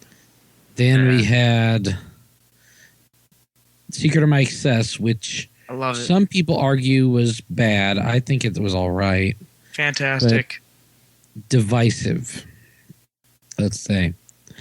Divisive. Then there was the one earlier this season where poor Spike got like a lobotomy or something and acted just terrible. He was a completely klutzy. Yes, Secret of My Dragon. Excess, Spike at Your Service. Yeah, that one. Spike Let's at Your not Service. talk about that one. Um, I like to pretend it never happened. Yeah, well, the motto of that one was weird. Sometimes it's nice to be grateful, but not too grateful. it's like Or else temper Timberwolves will yourself. come and form Timbertron and eat you. But they can be taken out by a splinter. Critical by hits. by a crit. See, by this a is why I rock. don't want to talk about this episode. He just triple confirmed. If it was like a Vorpal rock, it would have decapitated it. Mhm. There's Dragon Quest. That was pretty good. That was Oh, Oh, yeah, I like I like Dragon Dragon Quest. Quest. it was okay. I didn't really like it. Do. He got Pee Wee, and then he gave Pee Wee away. Well, Dragon Quest was cool. I like Garble. There. Garble is sweet. I'm just still waiting for the remix with Brody Quest for that episode. Mm-hmm. thought they already did that. I need to look for it then. Yeah. I was gonna say. I don't know. I do think it's. I think the episode overall was. I thought the opening was kind of. I thought the actual episode itself was all right. I think that the epilogue and him eating that last gem at the end was. I was just kind of like, really, Oh, Spike, you're your own worst enemy. How could you do this? How does he eat? So all yeah, those I gems? was quite pleased with today's episode. Me too. It had a lot of funny moments. You totally skipped over the Pinky and Gummy routine. Oh, yeah. That was adorable. I love you more. No, I love you more. No, I love you more. And she starts screaming. That was adorable. the gator just kind of derp. And his eyes are Gummy's moving cool. independently of each other. Very dumb and They reptilian. sound like balloons each time they move. Just that little squeak.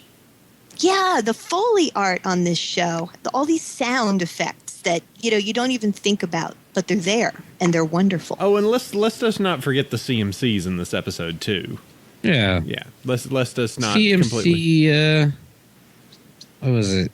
We're going to Skydiving. get our skydiving cutie marks today, and they had a poster all prepared for it on the wall of skydiving ponies. Like this had obviously been a plan for some time. What are they skydiving out of? I imagine An airship. maybe the Pegasus ponies just fly them up there and drop them. Well, on the poster, I like there's to an imagine illustration of an airship. So Oh, they're, naturally. so they're then. gonna hijack an Airships. airship, accidentally get hijacking cutie marks, and be. Oh no, we've only got Pirate one CMCs. skill. Oh well, Terrorism. Pirates of This the is a Crystal Skies. Then they'll have to. Oh, there's a fanfic title. Yep. So many Oh, fan God. nods in this episode. The trend, it seems, in season 3 is they're including more and more and more, things for fans to pick up on, like the inclusion of Derpy. Barking Mad. Derpy's made an appearance a couple of times in the series. She just hasn't had any big screen time. She's been in 2 episodes in the crowd and maybe a third. It's hard to tell. It's like half her face. But to have like a Derpy with like the full derped eyes and everything, no, we haven't seen that. That's what I'm waiting for. Just keep on waiting. Season And- finale, Derpy just closes the episode. I'll be okay with that. Yeah. Give me like- all, give me all- the- Finale that's will all, just be the folks. Derpy show. She'll all just- of our fears about alicorn transformations and everything are brought to a head at the very final episode where Derpacorn appears. The Yes, princess, oh my yes. the princess of googly eyes. This is some muffins. Derpacorn. I demand Derpacorns now. Yep. We're gonna go to Hasbro and we're gonna make this a thing. My princess, what is your desires today? Muffin. All right, man. It's I've always said, instead of throwing money at like documentaries, we should throw our money at, buy all the stock in Hasbro so that we can have, control. We can be like, we demand Derpicorns at the next shareholders meeting. But with that comes great responsibility, because then we'd have to sit there and be like, well, what do you want to have with Transformers? I don't know, more derpy? Oh, make them derpy. Cancel Transformers, more Pony. No! Thanks to people would get Cancel angry. G.I. Joe movie. Do not mess with Transformers. Too late. It's like messing with Texas. That was uttered by Dudebro do not reflect statements of Big Apple Ponycon, who would love Transformers very much. Less Transformers, more Michael Bay on ponies. I don't know. As a kid, I watched the shows back to back, and I watched G.I. Joe too. So they're all the same family. J.J. Abrams, My Little Pony. Oh God! You'll pry my Optimus Prime out of my cold, dead hands, I tell you. By Charlton Heston. Okay, let's see. I'm trying to see if there's anything else that we can cover on this. I think that pretty much covers it all. Bunny, just gratuitous reference to the, Crystal Empire and the fabulous line of toys that we should all go and buy right now. They're clinging to their old 1980s tactics of mentioning whatever toys they've got on the shelves in the show. Paradise Estate, only $39.95. What a frustration for the writers to have somebody, like you have a great episode all worked out and then you have some, memo come in from the toy department. Could you please include this in the show? Well, that was why season 1 they were particular on Twilight Sparkle's balloon. On season 2, it was all about the train, and they didn't really come up with a vehicle for season 3 because Applejack's truck just didn't work out. Season 3 is the airship. There's going to be an airship toy. If only that would actually be really cool. The world needs more airships.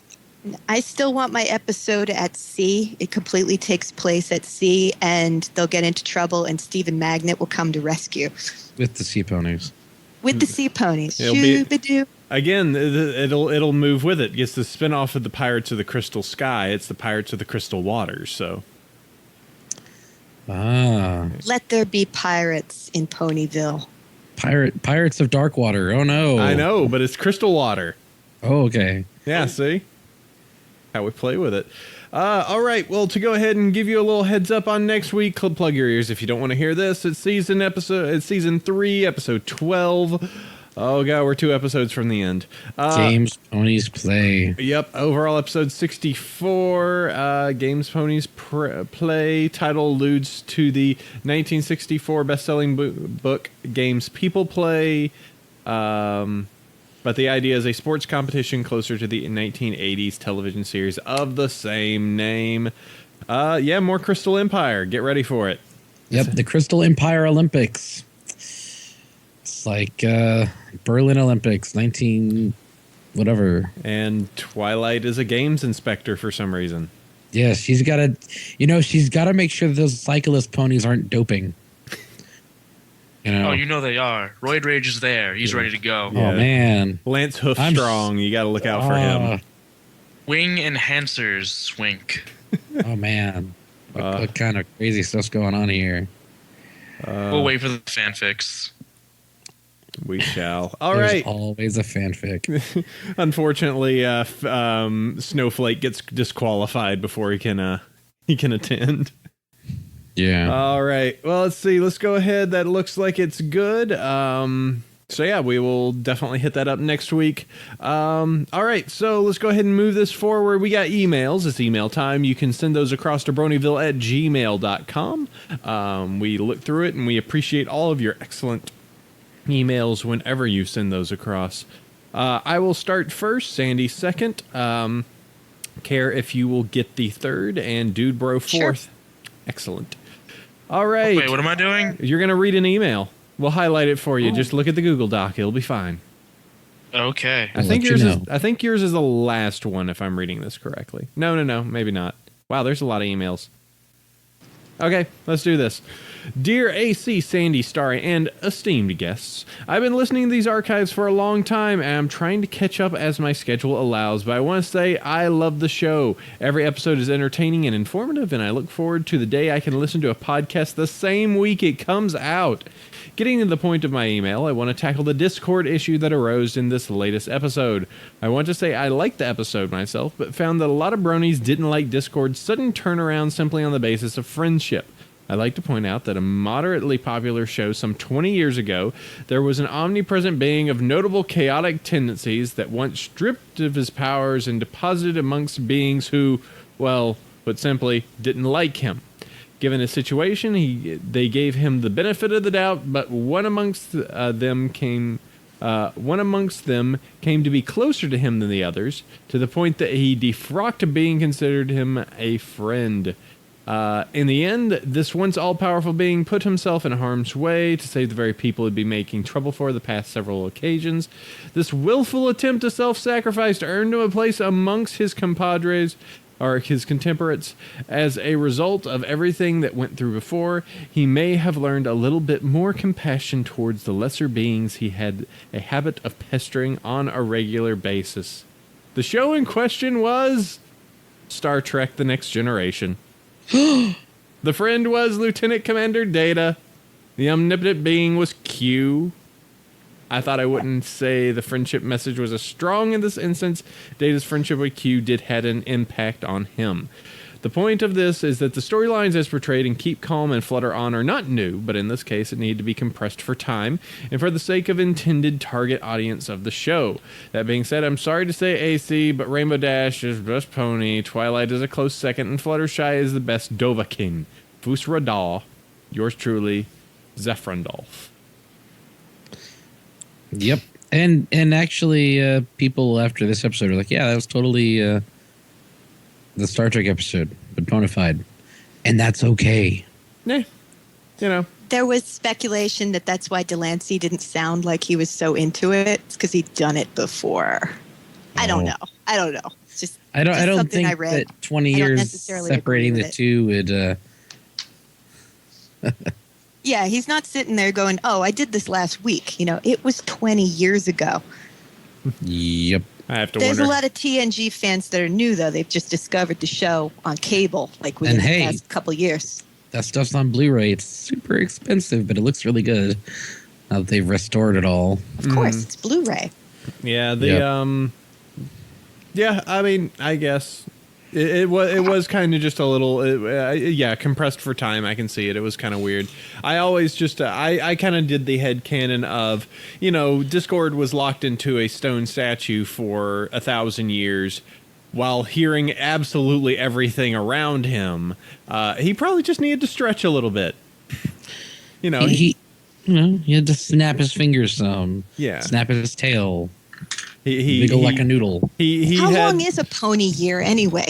Did we ever determine that? 3 days. 1,000 They years don't in our live long. time is a long time. You'd go cray-cray by the time you've spent 1,000 years on the moon or in stone. But hey, maybe if it's like a mercurial year, it's only 88 days. Yeah, it's like a week. So unfortunately, Yeah. ponies don't live long. But Well, didn't he actually say in the episode that it was a year since between the two instances? No. Did he? No. He said there was like, I think pretty sure he said a period of time. I'd have to go back and rewatch it. I'll go look for something that tells maybe Yep. someone can confirm. But yeah, I I think will read the next email. okay. But yeah, I think I just guess that he may have been just a little bit like not as all chaosed up since he was in a. Yeah. Okay, go for it, Sandy. All right. Dear Apple Cider, Sandy Cheeks. Wait a minute. Hey. I'm just like, this. I am not Sandy a Cheeks. Hey, I am not a Sandy squirrel. Cheeks. starry night and ever wonderful guests. I've gotten horribly behind on your episodes since school started, and I'm just now catching up, somewhere around episode 76 at the time of this writing. Hopefully I can catch up by the 100th episode. You're having a celebration for that, right? But forgive me if anything I've asked has been talked about before. So a few episodes from where I am, you guys talked about the map of Equestria poster and how the icy mountains near the top made AC think to the wall from Game of Thrones. So I want to know which ponies would be which characters in Game of Thrones. Perhaps Luna is Daenerys Targaryen. Maybe Diamond Tiara is Joffrey. Maybe one of the CMC could be Arya. Have fun with it. AC, I haven't watched Game of Thrones. You're going to tell me out of here. Game of Thrones is good. Okay. So Right. let's see. Let me check on that. Hold on. Maybe. Yeah, that sounds good. Actually, it's been a while since I've seen it. But all those seem pretty close. Diamond Tiara is Joffrey. Yeah, probably. Probably.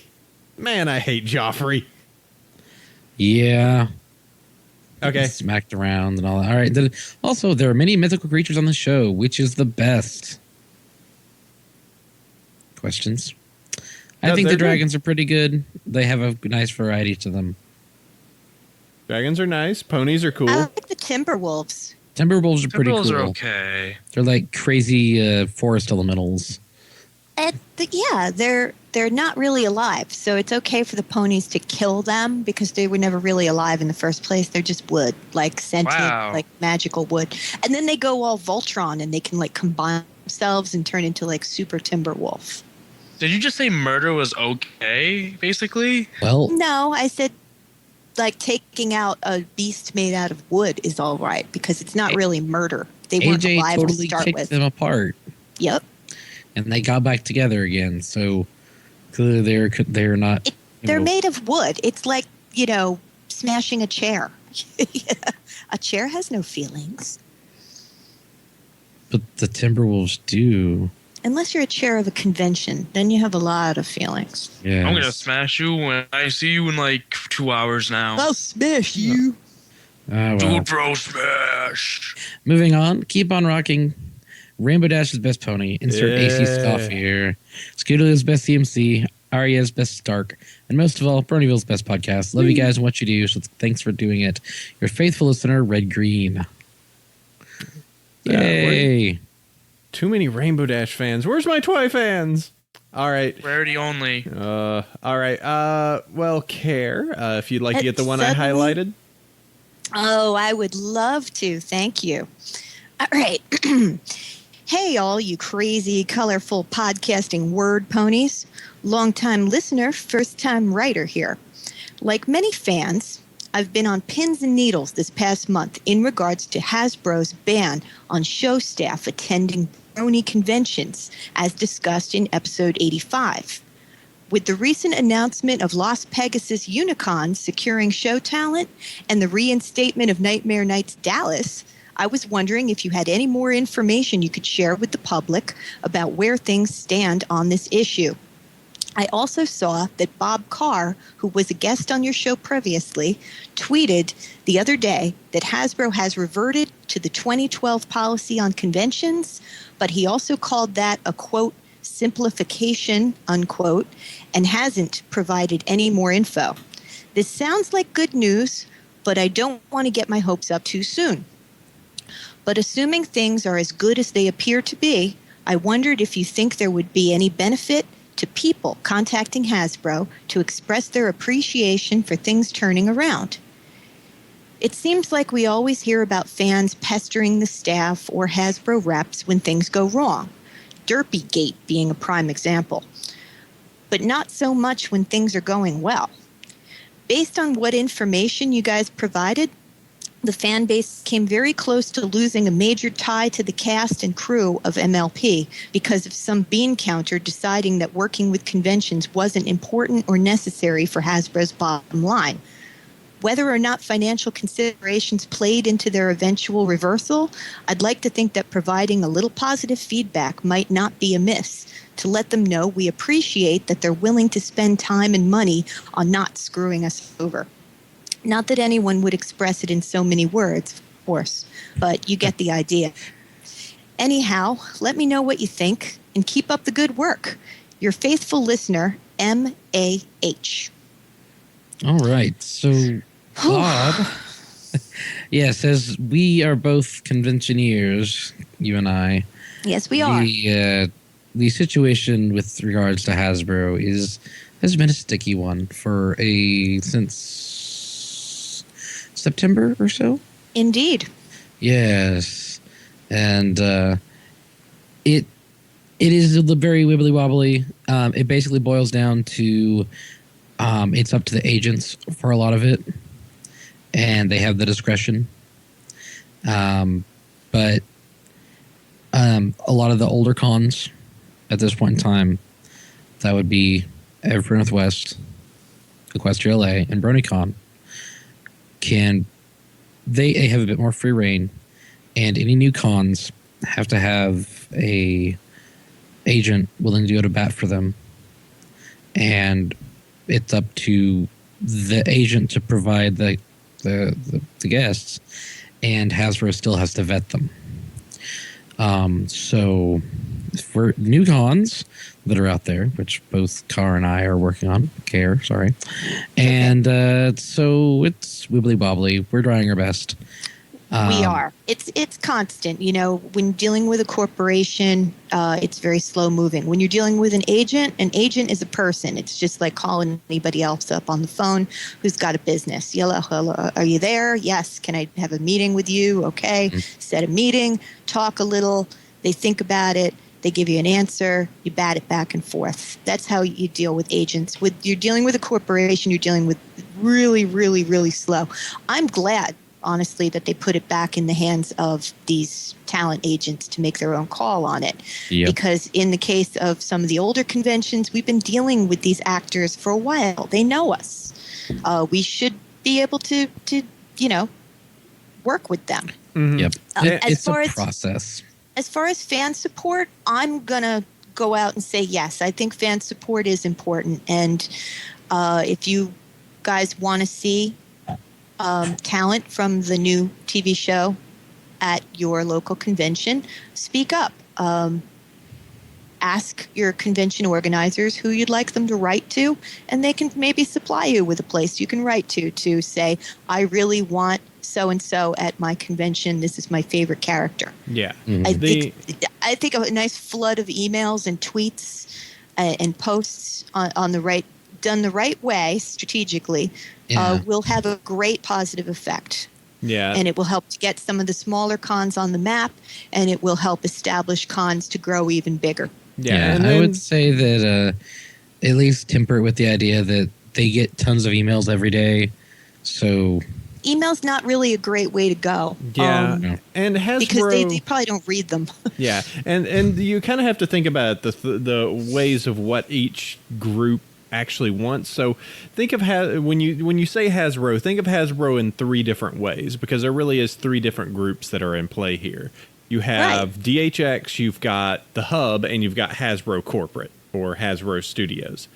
Hasbro Studios and the greater Hasbro, it's great that you like the show. Are you buying merchandise? That's kind of what it boils down to. Sure. You like our show? That's great. Doesn't make us any money. Buy toys. Yeah, it's great that you enjoy the show. Glad you're having a good time with that. Make sure you buy the stuff that gets us money, because they don't, besides, selling DVDs and stuff, they don't make money off the show.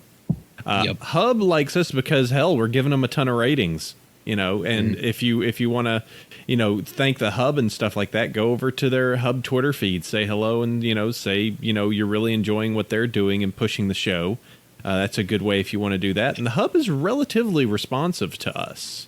They are. The Hub is great. For a channel, they're really doing a great job, and they're really starting to come into their own.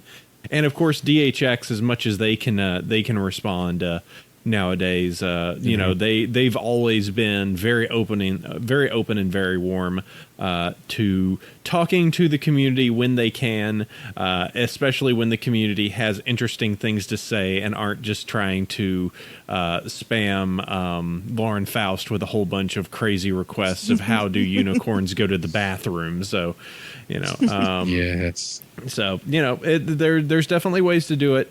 And I think that there's definitely people who will be more receptive to a hearty thank you opposed to, others. So, just a... MAH, I'll tell you a quick story about in 2004, a bunch of us toy collectors wanted to thank Hasbro for relaunching. There had been no pony for several years.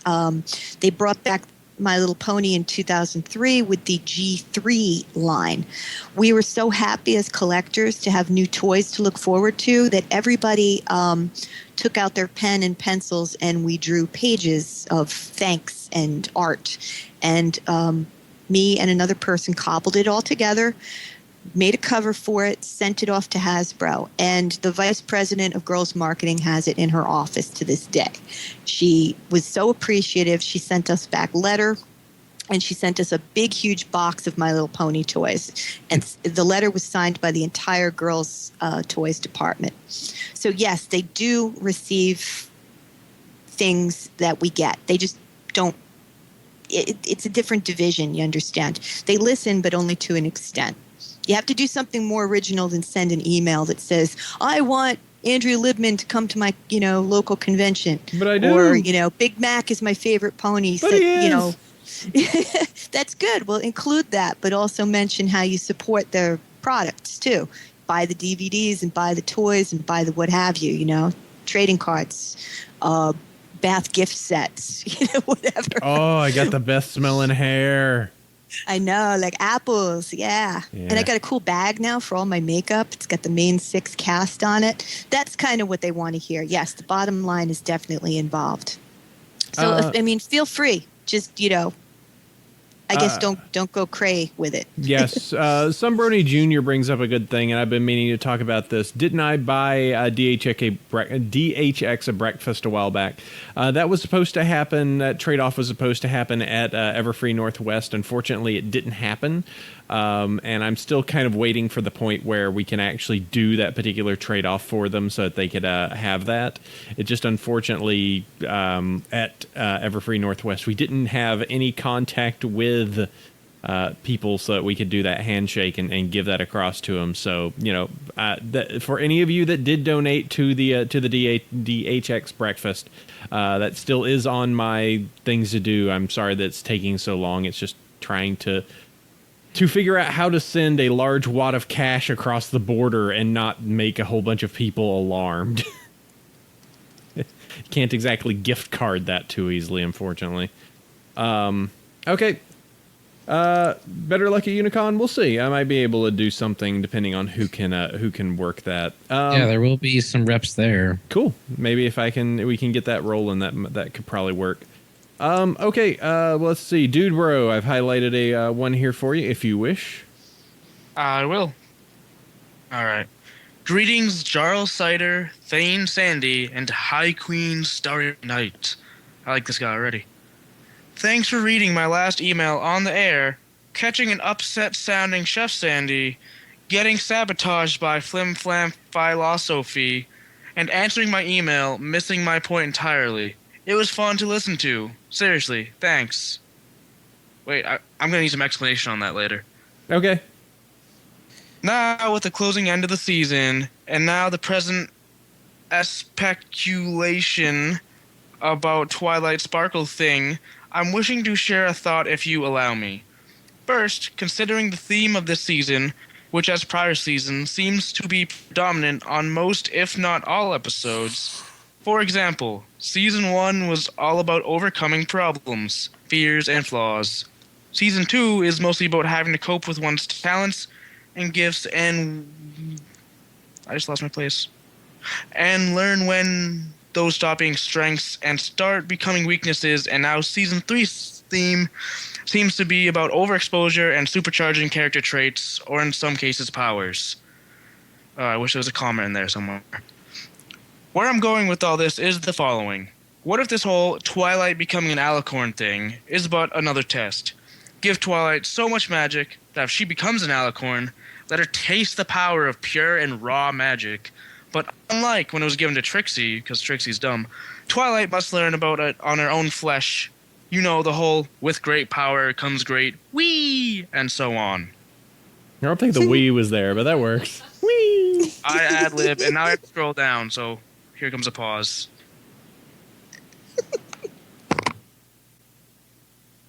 Okay. What? I'm sorry. I had to scroll, and I'm using my friend's laptop, and it's crappy. Okay. I'll leave you to devise your own conclusions about this small overanalyzing from a pony of the law lost on a ruined city within Mexico territory. But best of luck on Las Pegasus and getting us souvenirs. Your whenever I can listener, Master Spectre. So Okay, yes. what does that read? So you had questions about the Fim Flam philosophy? thing. We had him on a while back. He was not what Sandy was having a rough day. First off, particularly with some stuff that was going on with his convention, and Fim deals a lot more of he really came across like more grimdark than we expected. Which is a shame because once we did the after show, he really opened up and was like really talking about like his working together with his girlfriend, who is actually the Joker Mort in his latest animation.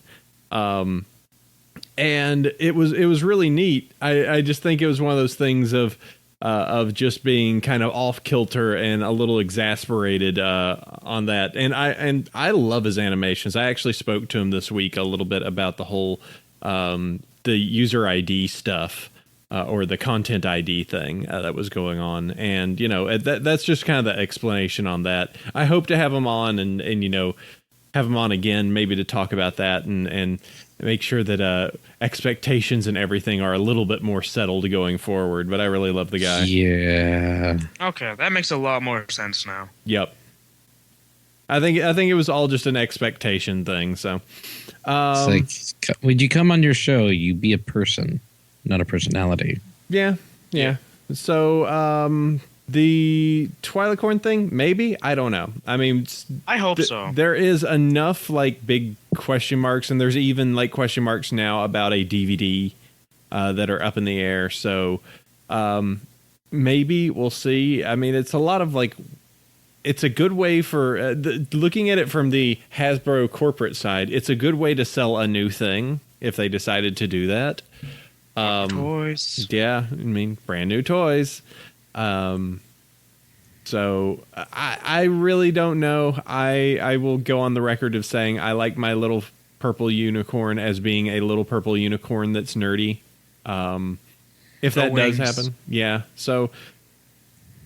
We'll figure it out. I mean, it could be that would be kind of nice if it was a test. I do see if that does happen come, you know, the next season, it could be kind of interesting with Twilight kind of mildly freaking out about her new responsibilities.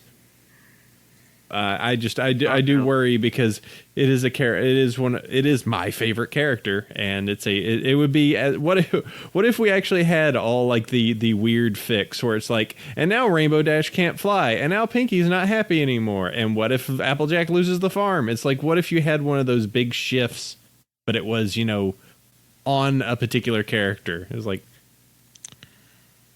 what if Rarity goes poor? You know, like never. I know it's kind of one of those things. She's too awesome. Like an entire season where it's just these weird off kilter things. So, yeah, there's enough merchandise and pictures out by Hasbro now where I do believe Alicorn Twilight will be a thing, probably in the season finale, since it's being marketed as, close your ears if you don't want spoilers, the princess coronation. So it could be that, yeah, she's going to become an Alicorn. I hope to almighty God it is temporary for that one episode, or it's a test or something. I liked the comic that was...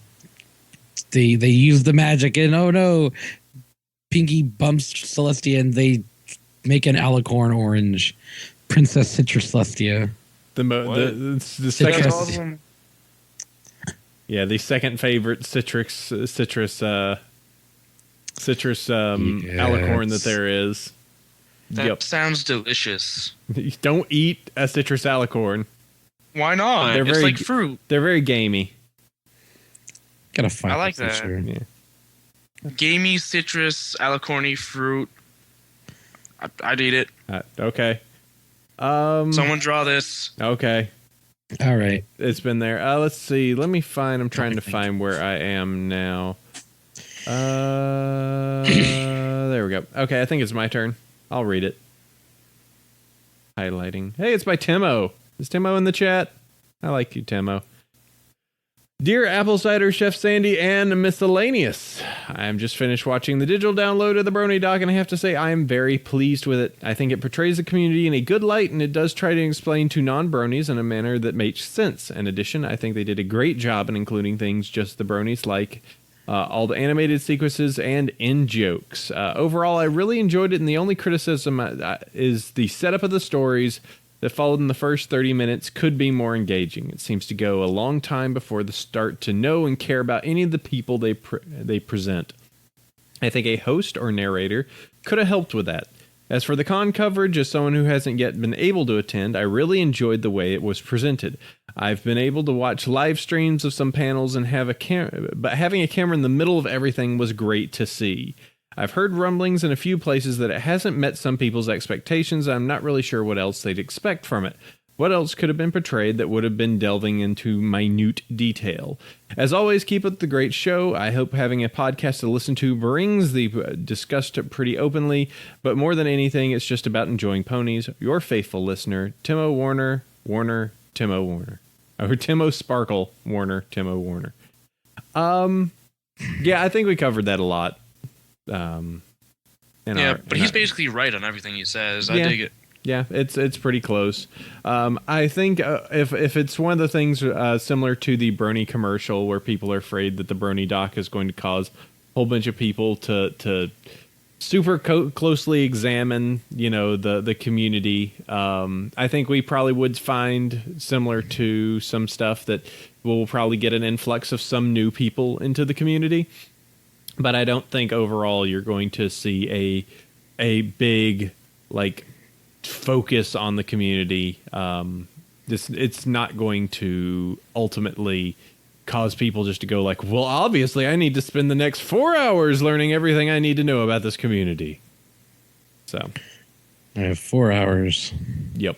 So just forget, people are fickle and they forget things easily. All right, Sandy Face. All right, last email of the show. Let's get this done. Yep. Hello, AC, Shift Sandy, Starry Night, and guest name here. Dun, dun, dun. 2 years ago, I sat on my bed looking at my laptop about to click on the first episode of My Little Pony on YouTube. I don't know how long I stayed like this. It felt like an eternity. And all I was thinking was something like, I can do this. Or, I can't do this, sorry. Well, I'm glad I did watch it. While the show and community didn't change my life directly, they did give me the strength to do it myself.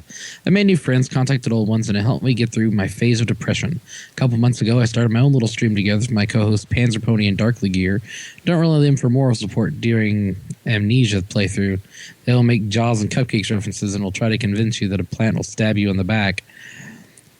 Also, my advice to the people freaking out about possible Alicorn Twilight: wait and see how it turns out, if it turns out that way at all, before calling the show dead. Remember when we all thought Season 2 would bomb without Lauren Faust? And ultimately, as amazing as it is, it's just a show. We should probably just relax. Your faithful listeners, Rusty Headphones from Switzerland, Panzer Pony from Norway, Darkly Gear, that British colony in North America, and Rainbow Dash, the best pony. Yeah. P.S. Do you have anything planned for the Grand 3-Digit Celebration, a.k.a. the 100th episode? Not yet, but that's 2.5 months away. Yep. If everything goes as planned. And PPS Bronyville not in the top 20. Kevin Smith. Because they made a what is that one again? The Dingleberg. Kevin Smith. Yes. They sent us that. Yes, that just was inserted into the Google Doc. Yep. Well, if I could make a suggestion for a way to spend your 100th episode, when we had the 100th episode of My Little Pony Talk, that's my boy thing podcast that I did, we did a clip show, and then we got in some of our best guests, and it seemed to work pretty well. And if I could make a suggestion for what not to do, don't tell your guests last minute about it, because they come in and they're not prepared, and they're in various stages of we did our show on New Year's Eve. You can imagine how they sounded. That sounds awesome, though. That's pretty hype. It was funny, and it was a train wreck, and it was funny all at the same time. It ended up being funny and enjoyable. But stressful. Podcast or best podcast? Yeah, we just need to figure it out a little bit of the of what we want to do. There are certainly different things that you can do for a 100th episode. I've kind of rumored of just we'll do a clip show. Here's all the silly, funny bits. We're taking the week off by. But I think that kind of cheats it a little bit because we're not present for it. I don't know. It's kind of to some extent, it's it's great that we've hit that mark. I've never hit that mark with a podcast before. Sandy has several times over. But also, I'm kind of at the point where it's just like I don't feel like I want or feel or need to pet my back that hard about it. You know, I probably I don't know. It's just something I do now. So, yep, Exactly. Good man. No Yeah. need to self back pat. There'll be plenty of people out there to do it There for you you. go. And you know what? You're going to do what you do regardless of patting or not patting, because you this is you. This is what you guys do. Don't call it in. Please be there for it. 100th episode. Let's see. People are bringing some options in every Pony episode marathon. We couldn't actually show the episodes because of Everything. copyright. Yeah, you remember that marathon we did a while ago? That was That you was- guys were that- crazy. You were messed up on that. and that was, and I didn't even think about how like against copyright that all was. Yeah, well, that was early before Hasbro decided that they like Yeah. to sell things online. I'm You sure we guys can were think so of something. We could totally do a like marathon cast, probably. Or a game night Yeah. or something, you know, Yeah. just literally have a party, you know.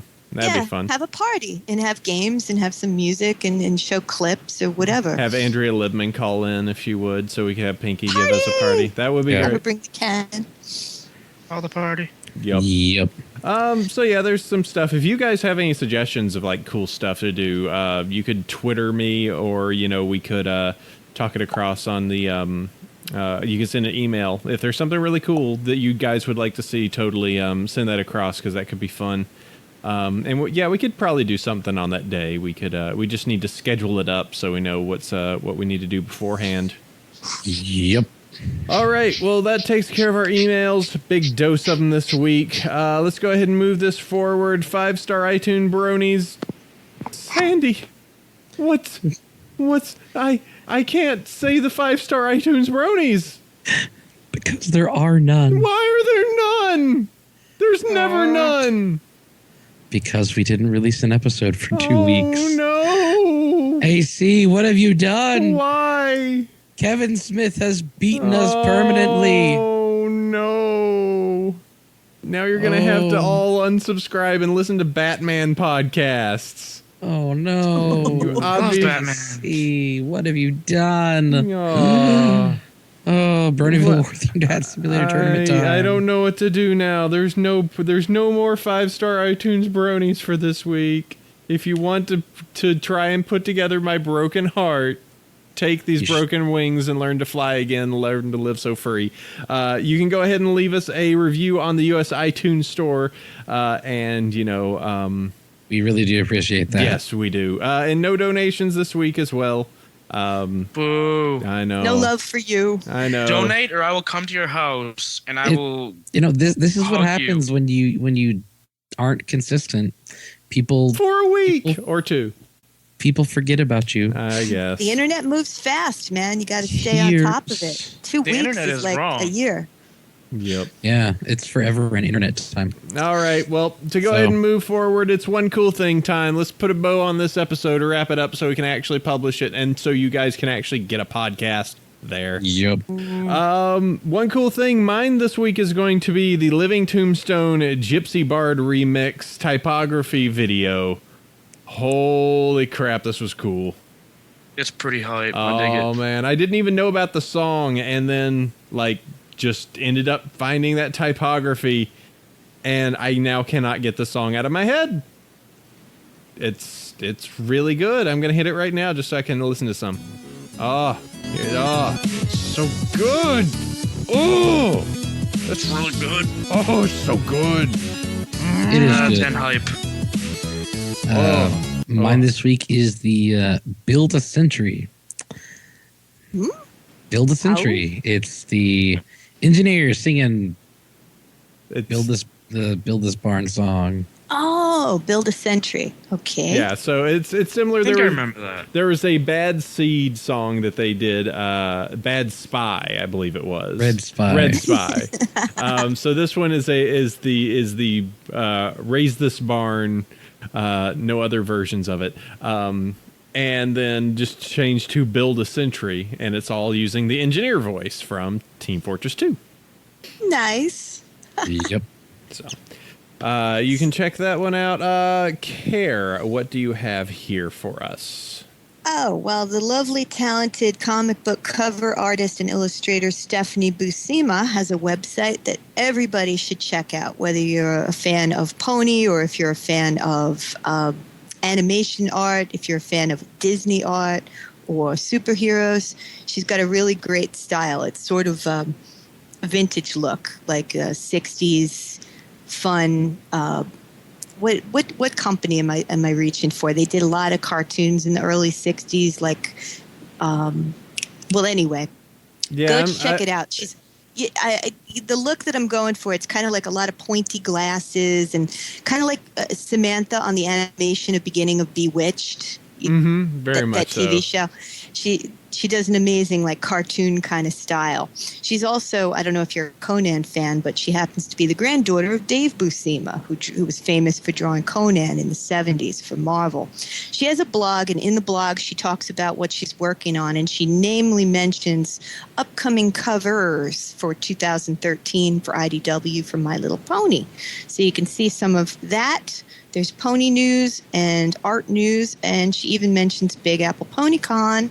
She'll be signing at Big Apple Ponycon at the end of March this year. So you can come and meet her, get some stuff signed, and she's real friendly and real cool. Yeah, her covers are interesting because it takes the usual like very smooth lines that come with the actual character shapes and adds in like her like 60s style hard edges to everything. It's actually really kind of interesting when I'm looking at this cover. So, okay, cool. So go check that out. Link is in the show notes. Dude, bro, what do you got?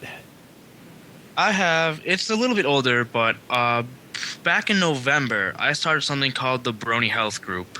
We started out really strong on EQD, and we haven't been super active lately, but we have plans coming in the future. Basically, what our mission is me, I got a couple of staff together, and we made articles on how to live a healthier life while incorporating Pony into it. Because honestly, this, like most fandoms, we're not usually stereotypically known for our physical health, hygiene, all that kind of stuff. So basically, we set on the mission to help fandom awareness in living a healthy life. I honestly needed it myself. I was getting, and still am, a little chubby. So it's helped me out too, and I can also confirm 100% that we will be having panels at both Big Apple Ponycon and BronyCon this year. So check out the Brony Health Group. I threw the link in the Google Doc. It's bronyhealthgroup.com. So check it out. Yeah, you don't have to have like abs of steel or big muscles to be considered fit. You know, the point is, no. It's important to look your personal best and feel your personal best. So I'm totally behind what the BHG is doing. I'm not, I'm not Miss World athlete, but they'll show you. They'll talk to you about exercise and things, ways to stay healthy, how to eat nasty stuff in moderation so it doesn't destroy you. So you're and we saying have a very responsive staff. We have a forum page. If you go there and either we have a staff page on the site and a forum page, just go on there, start posting, and we will post back. So would it be easy to say that my breakfast routine of coffee and cinnamon roll buns was not the exact best thing I should have eaten this morning? It's not optimal. I can't blame you for it because I had nothing for breakfast, which honestly is worse. I had maple donuts, a cider donut, coffee, you guys and bacon. are setting a great example. I really want a donut now. It was Saturday. I'm allowed one slacker day, aren't I? Every day is a slacker day when you're AC. Normally it's just plain oatmeal and orange juice. Today I was like my indulge day. Yeah, I need to do that more. I need to try and poke Starry some more. You know what? Hey, Starry, after this is done, you want to go bike riding? No? Okay, we'll go bike riding sometime soon. Yep. Dude, bro, and I both like to run, so I think we're going to plan like a meet up for a run. Maybe we'll do two. We'll do one in his hometown and one in mine. Yeah, I'm not coming down all the way to NYC just for running. I'd go up to Boston to run. You should come down and run Central Park. You never been to the reservoir. You have a steady job. You can come to Boston whenever you want. Well, that's true. I do. But hey, the bus is still $10 either way. 15, Fenghua all the way. Feng Hua. Love Listen. Chinatown buses. Listen, I don't need to get any New York Boston fights on the show. We got this far. We're getting to this fight. Don't need Bruins beat the Rangers. I don't care what happened on Wednesday. If you think anything else, you're wrong. So It is on. So is it Wait till I see you in an hour at the meetup. Yeah, this is I getting will dark. deck you. We gotta go. We gotta go now. It's getting bad. Fight. Oh, Fight. oh man, You got a problem with that? friendship's getting rough. All right, well, let's go ahead and wrap a bow on this one. First off, I want to go ahead and thank our guests. Thank you very much, Kar and Dudebro, for coming in. Looking forward to Big Apple Ponycon coming up. Thank you. This was hype. Hey, glad to have you on. We will be over there in just a few months and hitting up the Big Apple and having a good time. As always, have to thank my gracious co-host, Chef Sandy, Thundermaker Extreme. Count on me. I can. Always want to thank our awesome guests, be if you are in the chat room there, hello, or if you are the ones that wish to be nice enough to give me an iTunes review, or a donation. Or donations. We actually are rather low, and I am looking to get if I can get some donations, I really want to get a hero or a GoPro actually. So that we can do some live streaming on the con floor at some of these upcoming conventions. So if you do have a little bit and can contribute, we will get a GoPro so I can show you some awesome on the floor convention coverage coming up. So that would be awesome. But yes, as always, thanks you to our super awesome fans. You are great, and we love you. And you make us keep doing this show. So, we're not dead and we're still doing this. So we are chugging along. If you want to find out more about the show, you can always go over to BronyShow.com or BronyvillePodcast.com. Email across to us at Bronyville@gmail.com. You can join us roughly every Saturday, noon Pacific Standard Time at Justin.tv/Bronyville Podcast and be part of the chat room and listen to it first before any pony else. iTunes review. I told you, I love them, please. You can listen to the show on Celestia Radio every Tuesday at 3 p.m. Pacific Standard, 6 p.m. Eastern Standard, and 11 p.m. UTC. My Twitter account is at Bronyville. Mine's at Chef Sandy. Meetup groups mine is Bronies of Northern California. And mine's North Texas Bronies. And we need to update this conventions thing because it says Unicon, but it also should say Big Apple Ponycon totally, and question mark right now for EQLA as a potential. Yep. All right, that looks good. Oh, and I guess Nightmare Nights Dallas, that thing. Sandy making a face. Okay, well, let's go ahead and do this. We need to wrap this episode up. This has been episode number 90 of Bronyville Podcast, reaching terribly close towards episode 100. Yep. Perilously close. Countdown. We are getting getting very dangerous there. But for now, what we need to do is we need to put this audio equipment away, and we need to let you guys get ready for next week. So till then, sleep well, every pony. Adios. See you. Ciao.